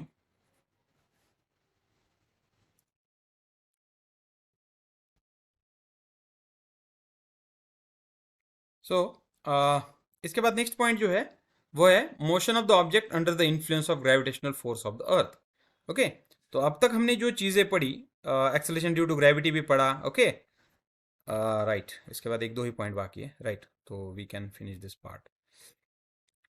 देखो, अब हमको इसके लिए फिर से नाइन्थ के पार्ट मालूम चाहिए, जैसा मैंने तुमको कई बार बोला, मतलब फर्स्ट टर्म के, कि कोई भी चीज़ यहाँ पे निग्लेक्ट करने के लिए नहीं होती। जब भी तुम पढ़ते हो ना, तो हर चीज़ तुमको याद होनी चाहिए जब तक तुम्हारा जो जो भी एम है उसको तुम अचीव नहीं कर लेते। Okay, for example, okay, leave it, हम कंटिन्यू करेंगे। देखो, हमको न्यूटन के तीन इक्वेशंस मालूम है, न्यूटन्स इक्वेशंस ऑफ मोशन। पहला इक्वेशन क्या है? v is equal to you plus A T. Okay, दूसरा इक्वेशन क्या है? s is equal to U T plus half A T square. जबकि थर्ड इक्वेशन है v square is equal to U square plus two A S. लेकिन अभी जो हमने part पढ़ा उसमें हमने क्या पढ़ा? जब भी कोई चीज ग्रेविटी की तरफ अट्रैक्ट होती है तो हम उस ग्रेविटी या एक्सेलरेशन ड्यू टू ग्रेविटी को क्या बोलते हैं? जी। और जब भी कोई चीज तुम ऊपर से नीचे ड्रॉ करते हो तो उसकी इनिशियल वेलोसिटी क्या होती है? जीरो। तो ये दो चीजें रख के हमको इनको थोड़ा सा डिराइव करना है। अब देखो, v is equal to U की जगह जीरो रखो, a की जगह टी जी रखो, तो फार्मूला क्या आ जाएगा? v is equal to G T. मतलब जब भी कोई चीज ऊपर से नीचे गिरती है तो ग्रेविटी उसको अट्रैक्ट करती है, तो सिर्फ ग्रेविटेशनल फोर्स या एक्सेलरेशन ड्यू टू ग्रेविटी वहां पे काम करती है। पहले उसकी वेलोसिटी जीरो थी, बाद में उसकी वेलोसिटी कुछ तो है। मतलब ये फार्मूला हमारा बना v is equal to G T. यहां पे फार्मूला क्या बनेगा? s is equal to U zero है तो ये पूरी टर्म जीरो हो जाएगी, और बचा क्या? Half G T square. यहां पे क्या बनेगा? वी स्क्वेयर यू जीरो, मतलब ये पूरा जीरो, मतलब टू जी एस। तो ये हमारे बन गए तीन equations of motion, number one, number two and number three. Number one, number two and number three. Is it clear? Okay, तो ये इक्वेशंस हमको याद रखने हैं और इसी के मदद से हमको आगे कुछ न्यूमेरिकल्स करने होंगे। ठीक है, देखो, let us do an activity to understand whether all objects, hollow or solid, big or small, will fall from a height at the same time. Okay, take a sheet of paper and stone and drop them simultaneously from the first floor of the building. Observe whether the both of them will reach the ground simultaneously. We see that paper reaches the ground little later than the stone. This happens because of the air resistance. The air affects resistance or offers resistance due to the friction of the motion of the falling object. The resistance offered by air to the paper is more than the resistance offered to the stone. If we do the experiment in a glass jar from which the air has been sucked out, the paper and the stone would fall at the same time. तो ये इतना सारा बोल रहा है तो क्या बोल रहा है? तो देखो, अब ये एक्सपेरिमेंट हम कई बार करते हैं क्लास में। नॉर्मली ये सरफेस है, ओके, और तुम्हारे पास एक पत्थर है और एक पेपर है। तुमने दोनों को नीचे डाला तो ये तो स्ट्रेट नीचे आ जाएगा विद इन 1-2 सेकंड, लेकिन ये फिर ऐसा घूमते घूमते इधर इधर इधर आराम से पहुंचेगा। ओके, तो ऐसा क्यों होता है? क्योंकि यहाँ पे एयर फ्रिक्शन लगता है, हवा, क्योंकि इसका मास इतना कम है कि हवा की वजह से ये थोड़ा इधर चला जाएगा, फिर इधर से हवा इधर आ जाएगा, फिर इधर से आई इधर, तो ऐसा करते करते घूमते घामते वो नीचे पहुंच जाएगा। लेकिन यहाँ पे वो नहीं होगा। इसका मतलब ग्रेविटी तो सेम है, ग्रेविटी दोनों को नीचे खींच रही है with gravitational acceleration due to gravity, लेकिन इसको रेजिस्टेंस मिल रहा है एयर की वजह से, तो ये नीचे नहीं पहुंच पाता। ओके, तो इसलिए अगर हमने एक वैक्यूम चेंबर बनाया, यहाँ पे ग्लास जार बोला है, वैक्यूम चेंबर बनाया, ओके, अगर इसका जब ग्रेविटी निकाल दी जाती है कहीं से भी तो वहां पे, ओके, तो कहीं से ग्रेविटी निकाल दी जाती है तो वहां पे थोड़ा सा हम क्या बोलते हैं, वेटलेसनेस एक्सपीरियंस किया जाता है। ओके, तो वहां पे वो दोनों चीजें एक ही बार नीचे आएंगी। ओके, जैसा रेजिस्टेंस निकाल दिया जाए, actually not gravity, sorry, resistance निकाल दिया जाए, वैक्यूम में बोलते हैं ना हम, सॉरी, वैक्यूम। ओके, तो वैक्यूम में ये और ये मान लो ये 2 सेकंड में आ रहा है तो ये भी 2 सेकंड में नीचे आएगा। ऐसा क्यों होता है? क्योंकि वहां पे कोई दूसरा फ्रिक्शन नहीं होता। तो ऐसी चीज को हम बोलते हैं कि the things falling under the gravity only. तब हम ये वर्ड यूज करेंगे, क्या, कि motion of the object under the influence of gravitational force only. Okay, so we know that the object experiences acceleration during the free fall, and this acceleration experienced by the object is in independent of the mass. ये mass के ऊपर depend नहीं होता. This means that all the objects, hollow or solid, big or small, should fall at the same rate. According to the story, Galileo dropped different objects from the top of the leaning tower of Pisa in Italy to prove the same. Okay, अब ये Galileo ने किया था, हमको करने की जरूरत नहीं, छोड़ दो. ओके, कि कोई भी चीज़ अगर वहाँ पे ग्रेविटी सेम है तो वो सेम नीचे आनी चाहिए, लेकिन नहीं आती. क्यों नहीं आती? क्योंकि मास का कुछ लेना देना नहीं है, एयर फ्रिक्शन का है या फ्रिक्शन का है. ओके, अगर तुम वैक्यूम में ये करते हो तो दोनों चीजें एक ही साथ नीचे आएंगी. As g is constant near the earth, all the equations for the uniformly accelerated motion of the object become valid with acceleration replaced by g. वही हमने किया यहाँ पे, all these three equations. तो इसको हम क्या करेंगे, u 0 है तो इसको निकाल दो तो gt आएगा. ओके, इसको निकाल दो तो half A T square G T square आएगा. इसको निकाल दो हाफ 2a स्क्वायर आएगा. Okay, where u and v are the initial and final velocity and s is the distance covered in time t. In applying these equations, we will take acceleration a, okay, when it is in the direction of velocity and that is in the direction of motion. The acceleration a will taken as negative when it is opposite to motion. तो ये हम यहाँ पे, okay okay, अगर ये हमने अभी अभी जो मैंने कांगारू का एग्जांपल देके तुमको बताई, बात वही है कि अगर मान लो ग्रेविटी नीचे खींच रही है, जैसा हमने बात की, और वो चीज़ भी नीचे ही आ रही, तो जी की वैल्यू प्लस में आएगी. जबकि ग्रेविटी नीचे खींच रही है और वो चीज़ अगर ऊपर जा रही है तो फिर जी की वैल्यू जो होगी ना, माइनस होगी, निगेटिव में. ओके, तो यही चीज़ उसने बताई. अब देखो प्रॉब्लम क्या है, आसान है. A car falls off a ledge and drops in the to the ground in 0.5 second. Time दिया हुआ है, कितना है, 0.5 सेकंड. ओके, अब देखो, g इज 10 मीटर पर सेकंड स्क्वायर. ओके, सो टाइम पता चल गया कितना है, 0.5. Okay, 0.5 second. ओके, देन फिर से एक बार पढ़ते हैं इसको.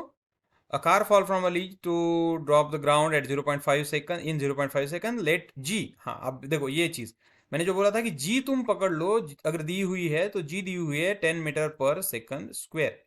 उसके बाद क्या बोलता है, for simplifying the calculation. Okay, right. So what is the speed of, what is it speed on striking the ground.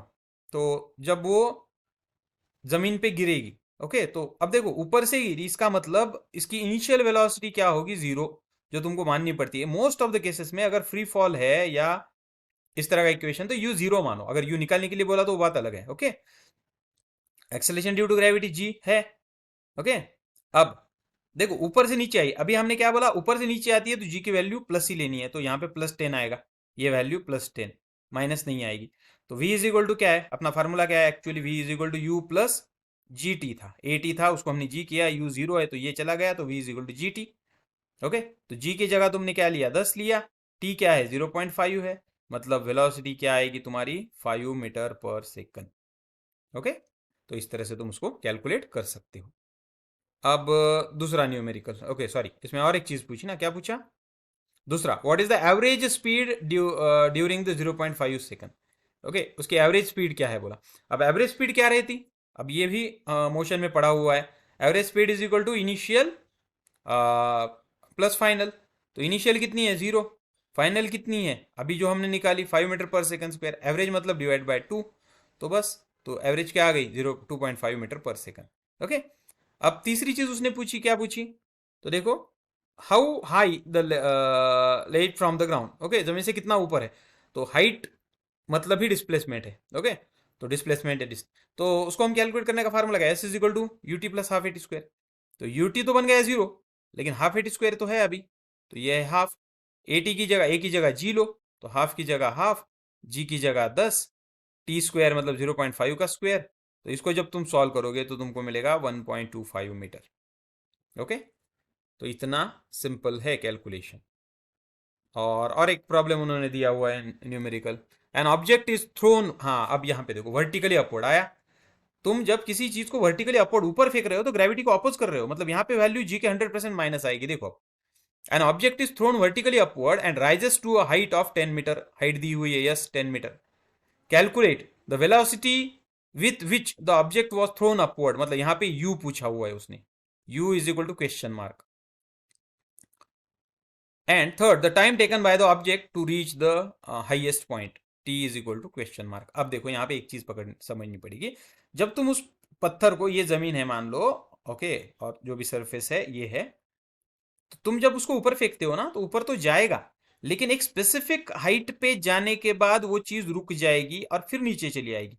मतलब इनिशियल वेलोसिटी थी इसीलिए ऊपर गई, लेकिन यहाँ पे उसकी फाइनल वेलोसिटी होती है जीरो, तो इसलिए उन्होंने वी ली है जीरो। अब देखो ये वी कहीं पे भी नहीं दिया प्रॉब्लम में कि वी जीरो, लेकिन ये हमको लॉजिकली यहाँ पे सोचना पड़ेगा और हमको ये बताना पड़ेगा कि v is equal to zero. क्यों जीरो?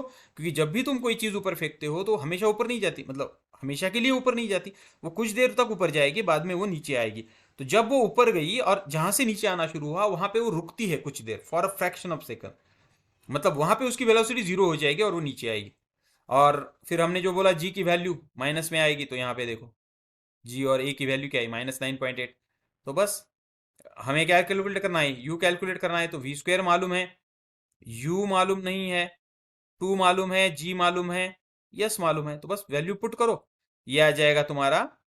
यहाँ पे मल्टीप्लीकेशन को देखना है सिर्फ तुमको, ये आ जाएगा देखो माइनस, यहाँ पे माइनस है, यहाँ पे भी माइनस है, ये यू इधर चला जाएगा तो इसको भी माइनस आएगा, तो माइनस माइनस कैंसिल हो जाएंगे and you will get root of 196, मतलब 14 आंसर आएगा। और जब तुमको यू पता चल गया तो तुम वी मालूम है जीरो, वी मालूम है, यू अभी तुमको मालूम पता चल गया, ए भी मालूम है, तो टी निकाल सकते, तो इसलिए टी की वैल्यू आई 1.343 सेकंड। ओके, तो इस तरह से तुम न्यूमेरिकल सॉल्व कर सकते। सिर्फ इतना ध्यान में रखना है, अगर अपोजिट टू ग्रेविटेशनल फोर्स है तो उसको हम क्या बोलेंगे, माइनस साइन लेंगे। ओके, तो यहाँ पे तो सवाल है कि what do you mean by free fall, whenever something is falling only under the gravitational field or acceleration due to gravity, it is called free fall. What do you mean by acceleration due to gravity? तो G की value, ji acceleration due to gravity क्या होता है, जी। Okay, right. Next point हमें देखना है, that is mass and wait. Okay, what is mean by mass and what is mean by weight. अब देखो तुम्हारे पास एक कंटेनर है और उस कंटेनर में तुमने मान लो ये 4 ब्लॉक रखे, हर एक का, अब यहाँ पे फिर से बोलोगे कि फिर वेट और मास, एग्जाम्पल के लिए मान लो इसका 1 यूनिट है मास, तो चारों का क्या आएगा, 4 यूनिट, तो ये है mass. What is mean by mass?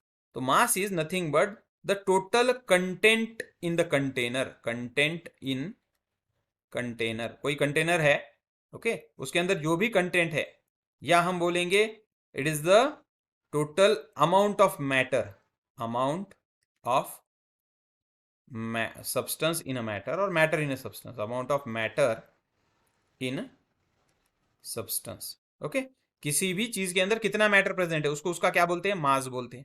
Last point जब डिस्कस करेंगे तो डेफिनेशन के बारे में, मास ऑफ द ऑब्जेक्ट क्या होता है, is the measure of, is the measure of its inertia.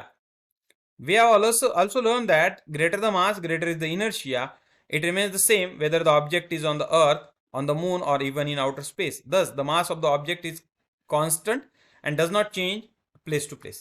Okay, simple definition तो ये है जो हमने बात की कि मास ऑफ द कंटेनर या total content in the container या amount of matter substance in the substance, but actually ये होता क्या है, इनर्शिया। 3 तरह की इनर्शिया होती है जो हमने बात की लास्ट टॉपिक में, ओके, जब motion and laws of motion पढ़ा, inertia of direction, inertia of that. Okay, तो इनर्शिया वो चीज है जो उसको है उसी स्टेट में रखना चाहती, ओके, तो इसलिए तो, लेकिन डेफिनेशन पूछी जाए तो हमको यही डेफिनेशन लिखनी पड़ेगी। ओके, और मास कभी भी चेंज नहीं होता, मास हमेशा कांस्टेंट रहता है। ओके, ये चीज ध्यान में रखो। एज वेल एज मास जो है वो डायरेक्शनल नहीं होता। ओके, स्केलर क्वांटिटी एक्चुअली, मास जो है वो डायरेक्शनल नहीं होता, तो कहीं पे भी जाओ, मास अर्थ के ऊपर, मून के ऊपर, दूसरे प्लैनेट के ऊपर, कहीं पे भी मास कांस्टेंट रहेगा। अब देखना है वेट के बारे में। ओके, तो वेट के बारे में समझने के लिए एक्चुअली हमको एक चीज समझनी पड़ेगी। मान लो यहाँ पे फॉर एग्जाम्पल यहाँ पे एक बुक रखा हुआ है एक टेबल पे, ये टेबल है, मान लो इस तरह का कुछ, तो ये ऐसा एक टेबल है, टेबल के ऊपर कोई बुक है रखा हुआ ये। अब तुमने ये बुक उठाया, तुमको रोज की आदत है, तुमने उस बुक उठाया, तुमको उतनी फोर्स लगी, ओके, तुम उतनी फोर्स लगा के वो बुक को रोज उठाते हो, लेकिन किसी दिन किसी ने उस बुक को नीचे से चिपका दिया, तो तुम उसको उतना ही फोर्स से उठा सकते या नहीं उठा सकते? क्योंकि इस बार उसको नीचे खींचने वाली कोई ताकत है। या फिर मान लो कोई मेटेलिक ऑब्जेक्ट है, उसके नीचे मैग्नेट लगा दिया, तो तुमको थोड़ी ज्यादा फोर्स लगानी पड़ेगी या ज्यादा एनर्जी लगानी पड़ेगी, ओके।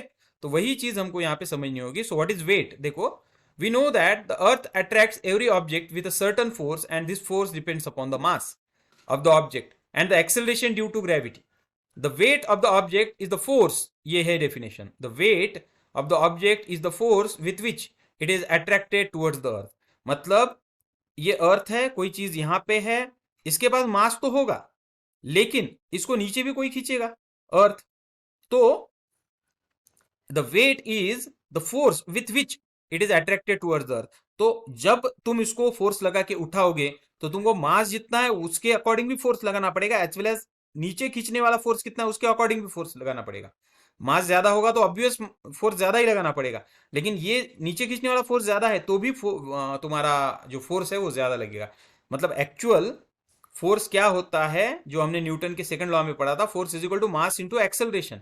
और हमने अभी पढ़ा मास इंटू एक्सेलरेशन मतलब क्या, जी। तो फोर्स इज इक्वल टू क्या होता है, एम इंटू जी। मतलब अगर यम ज्यादा, फोर्स ज्यादा, अगर जी ज्यादा तो भी फोर्स ज्यादा, ओके। मतलब फोर्स जो है वो मास और ग्रेविटी दोनों के ऊपर डिपेंड होता है, acceleration due to gravity, okay. और हमने अभी जो बात की कि अगर कोई चीज नीचे खींच रही है तो ग्रेविटी की वैल्यू प्लस होती है, कोई चीज ऊपर जा रही है तो ग्रेविटी की वैल्यू माइनस होती है।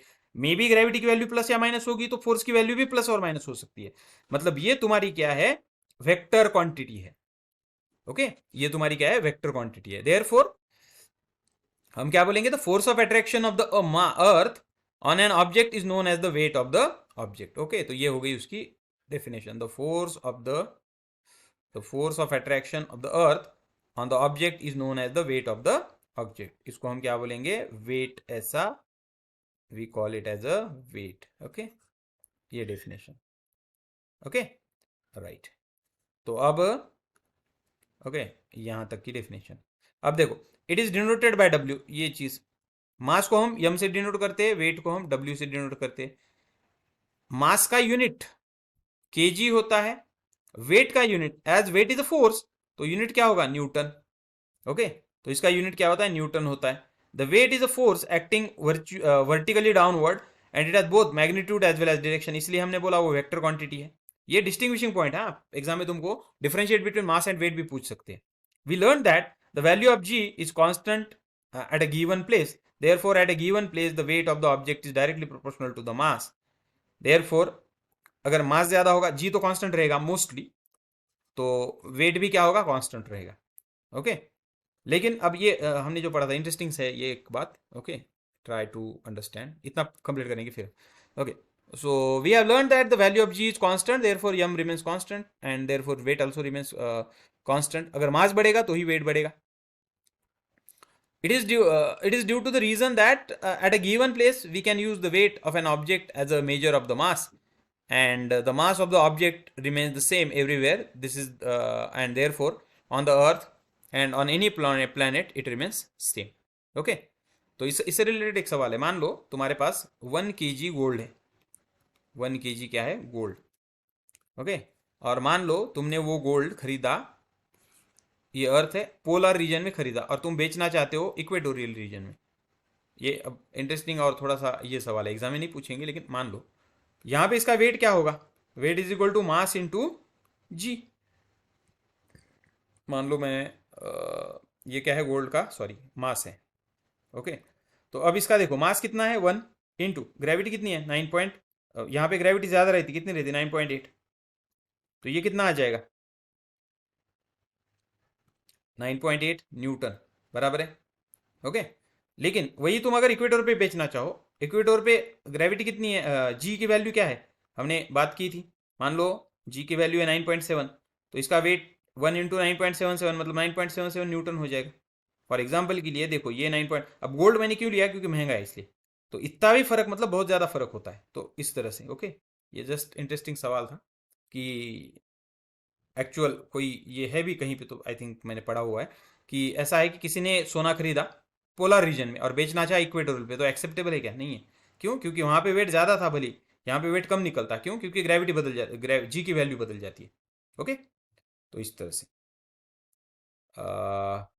राइट। ओके, तो ये कुछ चीज़ें इसके बारे में तुमको याद में, ध्यान में रखनी पड़ेंगी।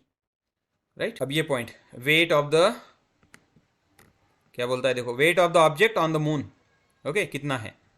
अब देखो, इसके लिए तुमको चार चीज़ें मालूम चाहिए। थ्योरी, ओके ठीक है, पूरा टॉपिक ऐसे किया तो थ्योरी भी पढ़ लेंगे इसकी। क्या है वो देखो, we have learn that the weight of the object on the earth is a force with which the earth attracts that object. In the same way, the weight of the object on the moon is the force with which the moon attracts the object. The mass of the moon is less than that of the earth, and due to the moon exert lesser force of attraction than the object. अब ये चीज़ common है कि हमने ये देखा, force of attraction directly proportional to क्या होता है? मास। तो अगर मून का मास कम है तो फोर्स भी कम होगा, ऑब्वियस सी बात है। Okay, let the mass of the object M, let its weight on the moon is wm, let its mass weight on the moon is mm, and the radius mr, rm, sorry. By applying the universal law of gravitation, the weight of the object on the moon is given by wm is equal to gmm into m upon rm square. Okay, तो ये सारी चीज़ें ठीक है, यहाँ पे हम इसको ये करेंगे। देखो ओके, दो तीन चीज़ें हमको लगने वाली है जो हम यहाँ पे लिख लेंगे। ओके, फिर उसके बाद हम उसको ये करेंगे। देखो, अब ये तो हमको मालूम है। अब क्या है? मास ऑफ अर्थ कितना होता है? 6 × 10⁻24 kg। ओके, दूसरा मास ऑफ मून कितना है? 7.36 × 10⁻22 kg, कम है। ओके, रेडियस ऑफ अर्थ कितनी है? 6.37 × 10⁻6, जिसको हम 6 इंटू लेते हैं, लेकिन ठीक है जो भी दी हुई है। और R F M, radius of moon कितनी है? 1.74 × 10⁻6 मीटर। ये मीटर में है, ये भी मीटर में है। ओके, अब तुमको बोला गया है कि जी की वैल्यू निकालो। अब ये करने के लिए हमको ये सारी चीज़ें चाहिए। अब देखो कैसे निकालते हैं जी की वैल्यू। देखो, अभी हमने फार्मूला देखा, हमको मालूम है वेट ऑफ सर्टन थिंग। अब देखो, मान लो ये एक सरफेस है, ओके, उसके ऊपर ये चीज़ है, और दूसरी बार ये है और ये चीज़ है, ये है मून और ये है अर्थ। ओके, तो यहाँ पे इसका मास क्या रहेगा? यम 1 मान लो, दोनों इसमें हम इसको यम या यम 2 मानेंगे इसको, और अर्थ और मून को यम 1 मानेंगे यहाँ पे। ओके, अब देखो वेट ऑफ दैट थिंग क्या होगी? m2 into G of weight of that thing on, क्या देख रहे हैं हम पहले? मून के बारे में। ओके, तो wait of that thing on the moon क्या होगी? इतनी होगी, m2 इंटू जी। ओके, अब देखो, जब हम इसको सॉल्व कर रहे हैं तो हमको जी की वैल्यू कैलकुलेट करनी है। तो जी की वैल्यू के लिए हम क्या करेंगे? एक सिंपल फार्मूला लेंगे इसकी जगह पे, ये छोड़ दो। ओके, हम क्या करेंगे? हमको जी की वैल्यू मालूम है, जी की वैल्यू और उसका फार्मूला भी मालूम है जी की वैल्यू का। वो क्या रहता? देखो, g of earth is equal to, formula क्या है? G into M of earth upon r of earth का स्क्वायर। ओके, जबकि अगर हम जी ऑफ मून निकाले तो उसका फार्मूला क्या है? G M of moon upon radius of moon का स्क्वायर है, ऐसा। ओके, ये है नंबर 1 इक्वेशन, ये है नंबर 2 इक्वेशन। अब अगर इन दोनों को हम सॉल्व करें तो किस तरह से सॉल्व करेंगे? देखो, पहली चीज, हमको जी मालूम है, मैं क्या करता हूं, इन दोनों डिवीजन में ले लेता हूं। G M, G E upon G M, can I write, is equal to G E की वैल्यू क्या है? G M E upon R E का square whole divided by G M R, sorry M M, sorry G, okay, M M upon R M का square. तो इसको मैं ऐसे लिखता हूं, G M E upon R E का square into R M का square upon ji into M M, can I write? Okay, can I write? अब देखो, अब क्या होगा, जी जी कैंसिल आउट हो जाएगा। अब हमारे पास क्या है, M E into R M का square whole divided by R E का square into M M. Okay, तो अब इसमें तुम अगर कीमत रखो सीधा सीधा, हमारे पास कीमत है हर चीज़ की यहाँ पे दी हुई। ओके, तो वो वैल्यूज़ हम पुट करेंगे। देखो क्या है वो वैल्यूज़, देखो यमी की वैल्यू अपने पास है, कितनी है, 6 × 10⁻²⁴। ओके, ये है 6 × 10⁻²⁴ इंटू, ओके।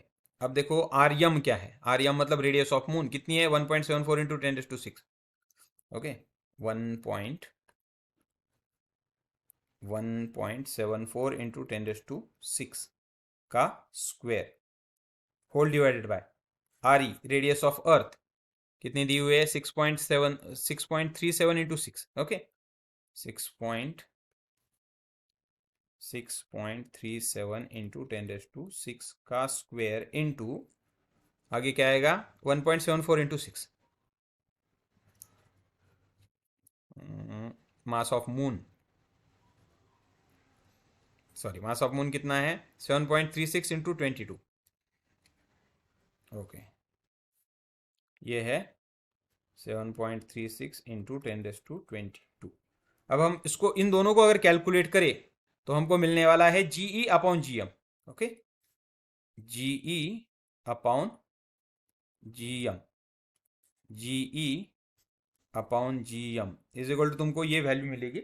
अब तुम इसको पूरी तरह से जब सॉल्व करोगे तो तुमको फाइनल वैल्यू इस तरह की मिलने वाली है 6।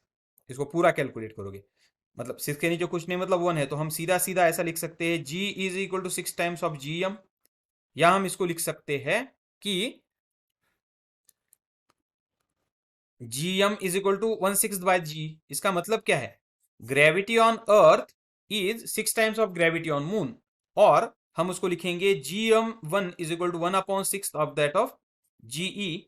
अब हमको मालूम है जीई कितनी है, वो है 9.8, तो अगर इसको हम डिवाइड करेंगे तो आएगा 1.6 देन 3 लाइक दिस। ओके, तो ये आ गई तुम्हारी G of moon, gravity on moon ये इतनी आएगी, मतलब acceleration due to gravity on moon meter पर सेकंड स्क्वायर। ओके, तो इस तरह से, तो तुम इस तरह से क्या कर सकते हो, ये वैल्यूज कैलकुलेट कर सकते हो। अगर तुमको पूछा गया डिराइव करने के लिए तो इस तरह से हमको कर सकते हैं या करना पड़ेगा। ओके, वही चीज़ यहाँ पे दी हुई है, देखो वही वैल्यूज पुट करके पूरा किया हुआ है। तुम ये मेथड यूज करो एज इट इज, या ये दोनों बोथ आर सेम। और ये है लास्ट का, देखेंगे हम क्या है कि mass of an object is 10 kg, mass 10 kg दिया हुआ है। What is the weight on the earth, तो मास क्या होता है, m इंटू जी, तो 10 को मल्टीप्लाई करो 9.8 से तो 98 न्यूटन आ जाएगा तुम्हारा। ओके, और an object weighs 10 newton, weight दिया हुआ है 10 newton, when measured on the surface of the earth, earth पे 10 न्यूटन है, what it be the weight when measured on the surface of the moon. अब सीधा सीधा है, देखो mass on earth is equal to क्या होता है, sorry mass of earth into G of earth is equal to क्या होता है, वेट ऑन अर्थ, बराबर है। तो वेट ऑन अर्थ उसका दिया हुआ है 10। ओके, तो मास ऑन अर्थ क्या आएगा, weight divided by mass on अर्थ क्या आ जाएगा, मैं इसको डिवीजन में लेता हूँ, इसको डिवीजन में लेता हूँ, तो ये आ जाएगा 10/9.8, बराबर है।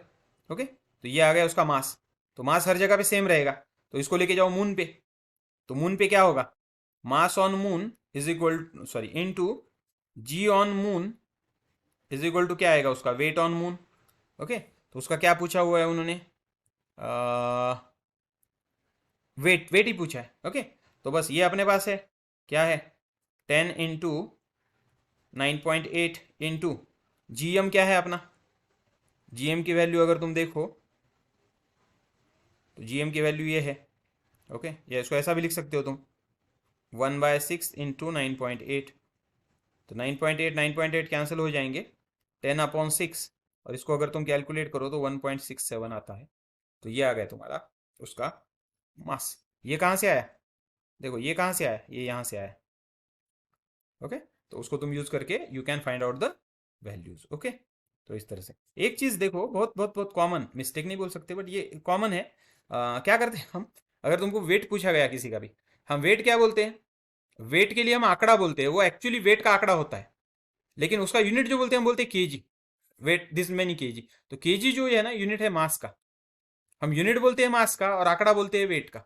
ओके, तो ये एक इंटरेस्टिंग बात है। ठीक है, with this note will end. Okay, so I hope जितने पॉइंट तुमको इसमें से है, mostly maximum I try to cover 100%।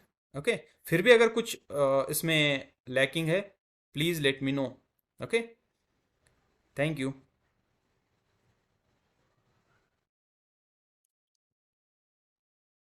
So gravitation में एक टॉपिक बाकी है खाली, last point, that is Kepler's law. Okay, Kepler's laws. अब देखो केपलर लॉ, केपलर जो थे एक साइंटिस्ट थे, बार्ट टाइको। ओके, वो स्पेस ऑब्जर्वर थे, तो उनके उनके स्टूडेंट थे केपलर। तो केपलर के पास ऑलरेडी डाटा था।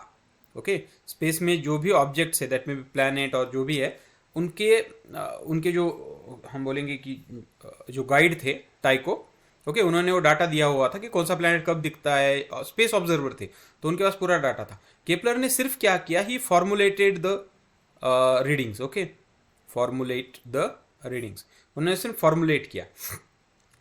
तो सबसे पहली चीज तो उन्होंने जो लॉज दिए वो 3 लॉ थे। सबसे पहला लॉ क्या है, the orbit of the planet is an ellipse with the sun at any of the foci as shown in figure given below. Okay, अब देखो उन्होंने बताया कि प्लैनेट का जो ऑर्बिट होता है वो इलिप्स होता है। Okay, ellipse. अब देखो ये जो इलिप्स होता है एक्चुअली इसे, इस ऑर्बिट को इलिप्टिकल ऑर्बिट बोला जाता है, हम उसको इलिप्टिकल ऑर्बिट बोलते हैं। इलिप्टिकल वर्ड आया कहाँ से, 2 वर्ड से, एक तो है इलिप्स, ओके, और एक है इलेक्ट्रिकल। ओके, तो ये क्यों आया, इलिप्स क्या होता है अब हमको मालूम है, इलिप्स मतलब like this. Okay, something like this. और इलेक्ट्रिकल शेप क्या होता है, इलेक्ट्रिकल मतलब इलेक्ट्रॉनिक। ओके, जब इलेक्ट्रॉन घूमते हैं अराउंड द न्यूक्लियस, इसमें घूमते, तो इन दोनों को मिला के उन्होंने क्या बनाया, एक वर्ड बनाया जिसको इलिप्टिकल पाथ या इलिप्टिकल बोला जाता है। तो उन्होंने क्या बोला, मान लो ये ऐसा है, एक सर्कल ऐसा और एक सर्कल ऐसा, ये दोनों सर्कल के सेंटर है। अब इनको जोड़ दो अगर तुम, ओके, और ये पार्ट अगर तुम रिमूव कर दो यहाँ से, तो फिर ये जो शेप बनती है, ये जो शेप बनी ये इस तरह की, यहाँ पे भी सेंटर हो सकता है, यहाँ पे भी, तो किसी भी एक जगह पे इसको फोकस, अब ये सेंटर है लेकिन जब ये इलिप्टिकल शेप बन गई तो इसको फोकस बोला जाता है, और 2 है इसलिए फोसाई। ओके, तो ये जो है उन्होंने बोला कि यहाँ पे कहीं पे सन है, आइधर यहाँ पे हो सकता है या यहाँ पे हो सकता है, किसी भी एक जगह पे सिर्फ, और प्लेनेट उसके अराउंड घूमते हैं। अब ये करेक्ट है कि नहीं, ये देखने के लिए हम इसको थोड़ा सा लॉजिकली सोचेंगे कि देखो ये अगर इलिप्टिकल शेप है इस तरह का, और यहाँ पे सन है और यहाँ पे अर्थ है, तो देखो अर्थ यहाँ पे सन के पास है, जबकि यहाँ पे अर्थ अगर इस पोजीशन पे है तो ये सन से दूर है। तो जब ये सन के पास होगी तो यहाँ पे समर सीजन होगा, यहाँ पे समर सीजन होगा, जबकि यहाँ पे कौन सा सीजन होगा, विंटर होगा। ओके, इसके अलावा मतलब अगर हम ऐसा सोचते कि अर्थ इस तरह से घूमती है, ओके, इसके अराउंड, किसके, सन के। ओके, अगर हम ऐसा मानते कि ये स्पेरिकल है एकदम से, ओके, लाइक दिस, तो अगर इसमें हम देखें तो नियर अबाउट ये डिस्टेंस, ये डिस्टेंस, ये डिस्टेंस, ये डिस्टेंस सारे सेम ही है। तो इस केस में क्या होता कि सीजन नहीं होते, और सीजन होना ही एक मेन चीज है या मेन रीजन है why life exist on the earth. Okay, तो इसलिए ये करेक्ट है पहला अजम्पशन। दूसरा उन्होंने क्या बोला, the line joining the planet and the sun sweeps equal area in equal interval of time. Okay, इसका मतलब क्या है समझो अब। तो उन्होंने क्या बोला, दूसरा लॉ। ओके, अब इस तरह से है मान लो, और ये तुम्हारा है न्यूक्लियस या मतलब सन, यहाँ पे है तुम्हारा सन। अब सन ने मान लो यहाँ से सन निकला यहाँ से यहाँ तक, और ये एरिया कवर किया, तो ये जो तुम्हारा है ये क्या है, एरिया। और दूसरी केस में सन मान लो यहाँ पे है और सन ने यहाँ से यहाँ तक का एरिया कवर किया, अगर हम इनको जोड़ दें तो ये भी तुमको एक एरिया मिलता है। ओके, तो उसने क्या बोला, ये जो है पहला part, area of the first part is equal to area of the second part, ये जो है सेकंड पार्ट है।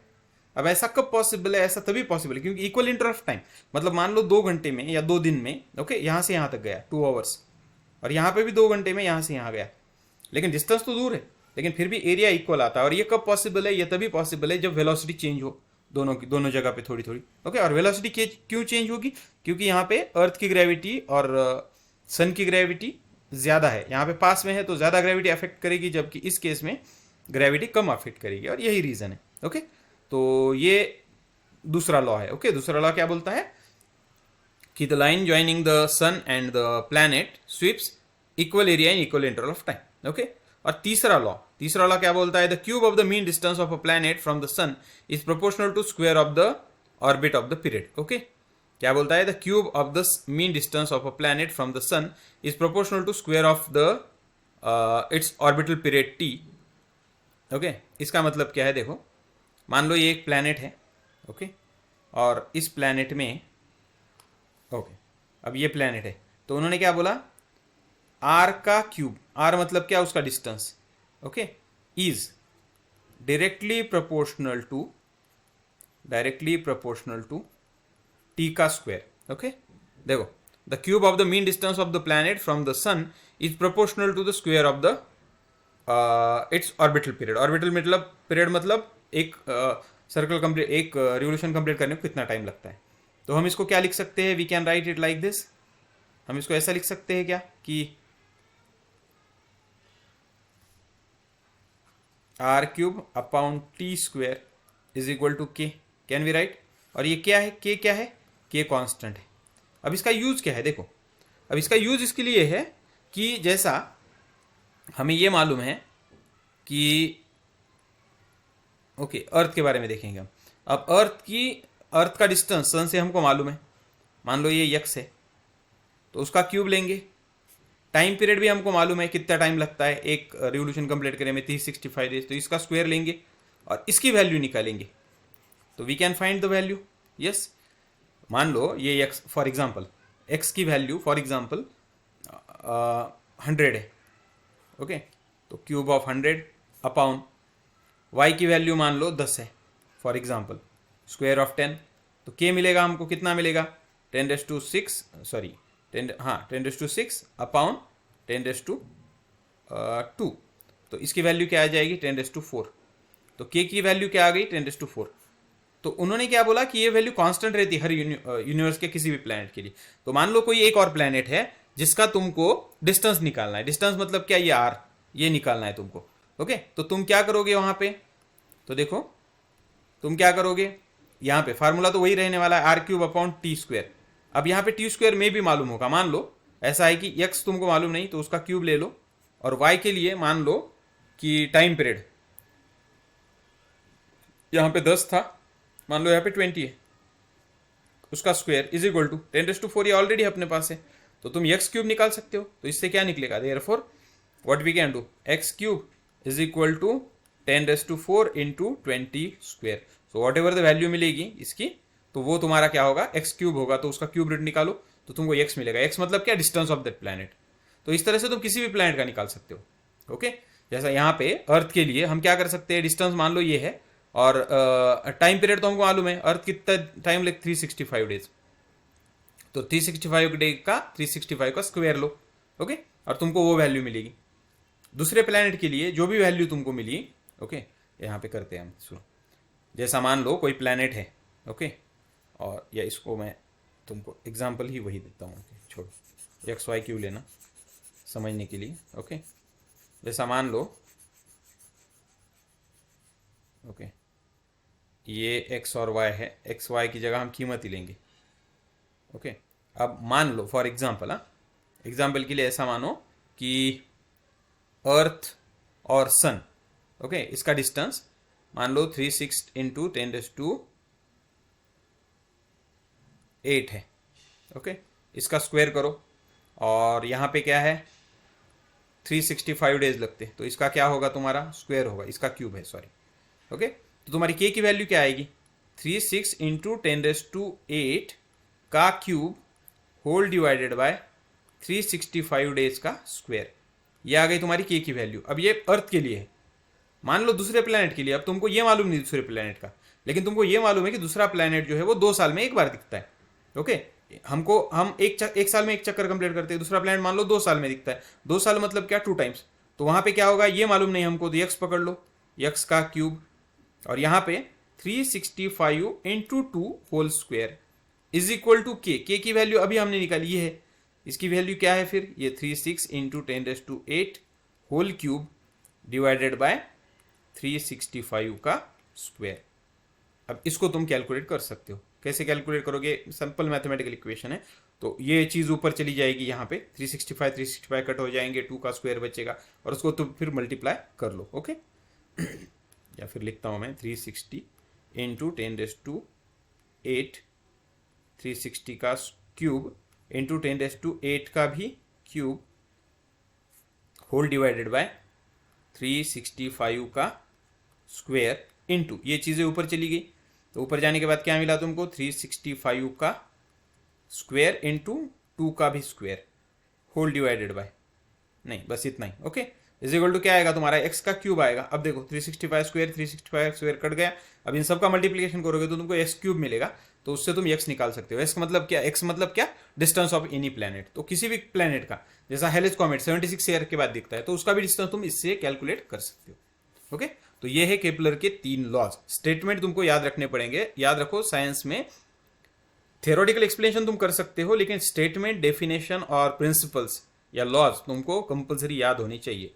ओके, तो ये 3 रूल्स, केपलर के लॉज तुमको याद होने चाहिए। ओके, सो यहाँ पे टॉपिक हो गया खत्म। Hope this will help you. Thank you.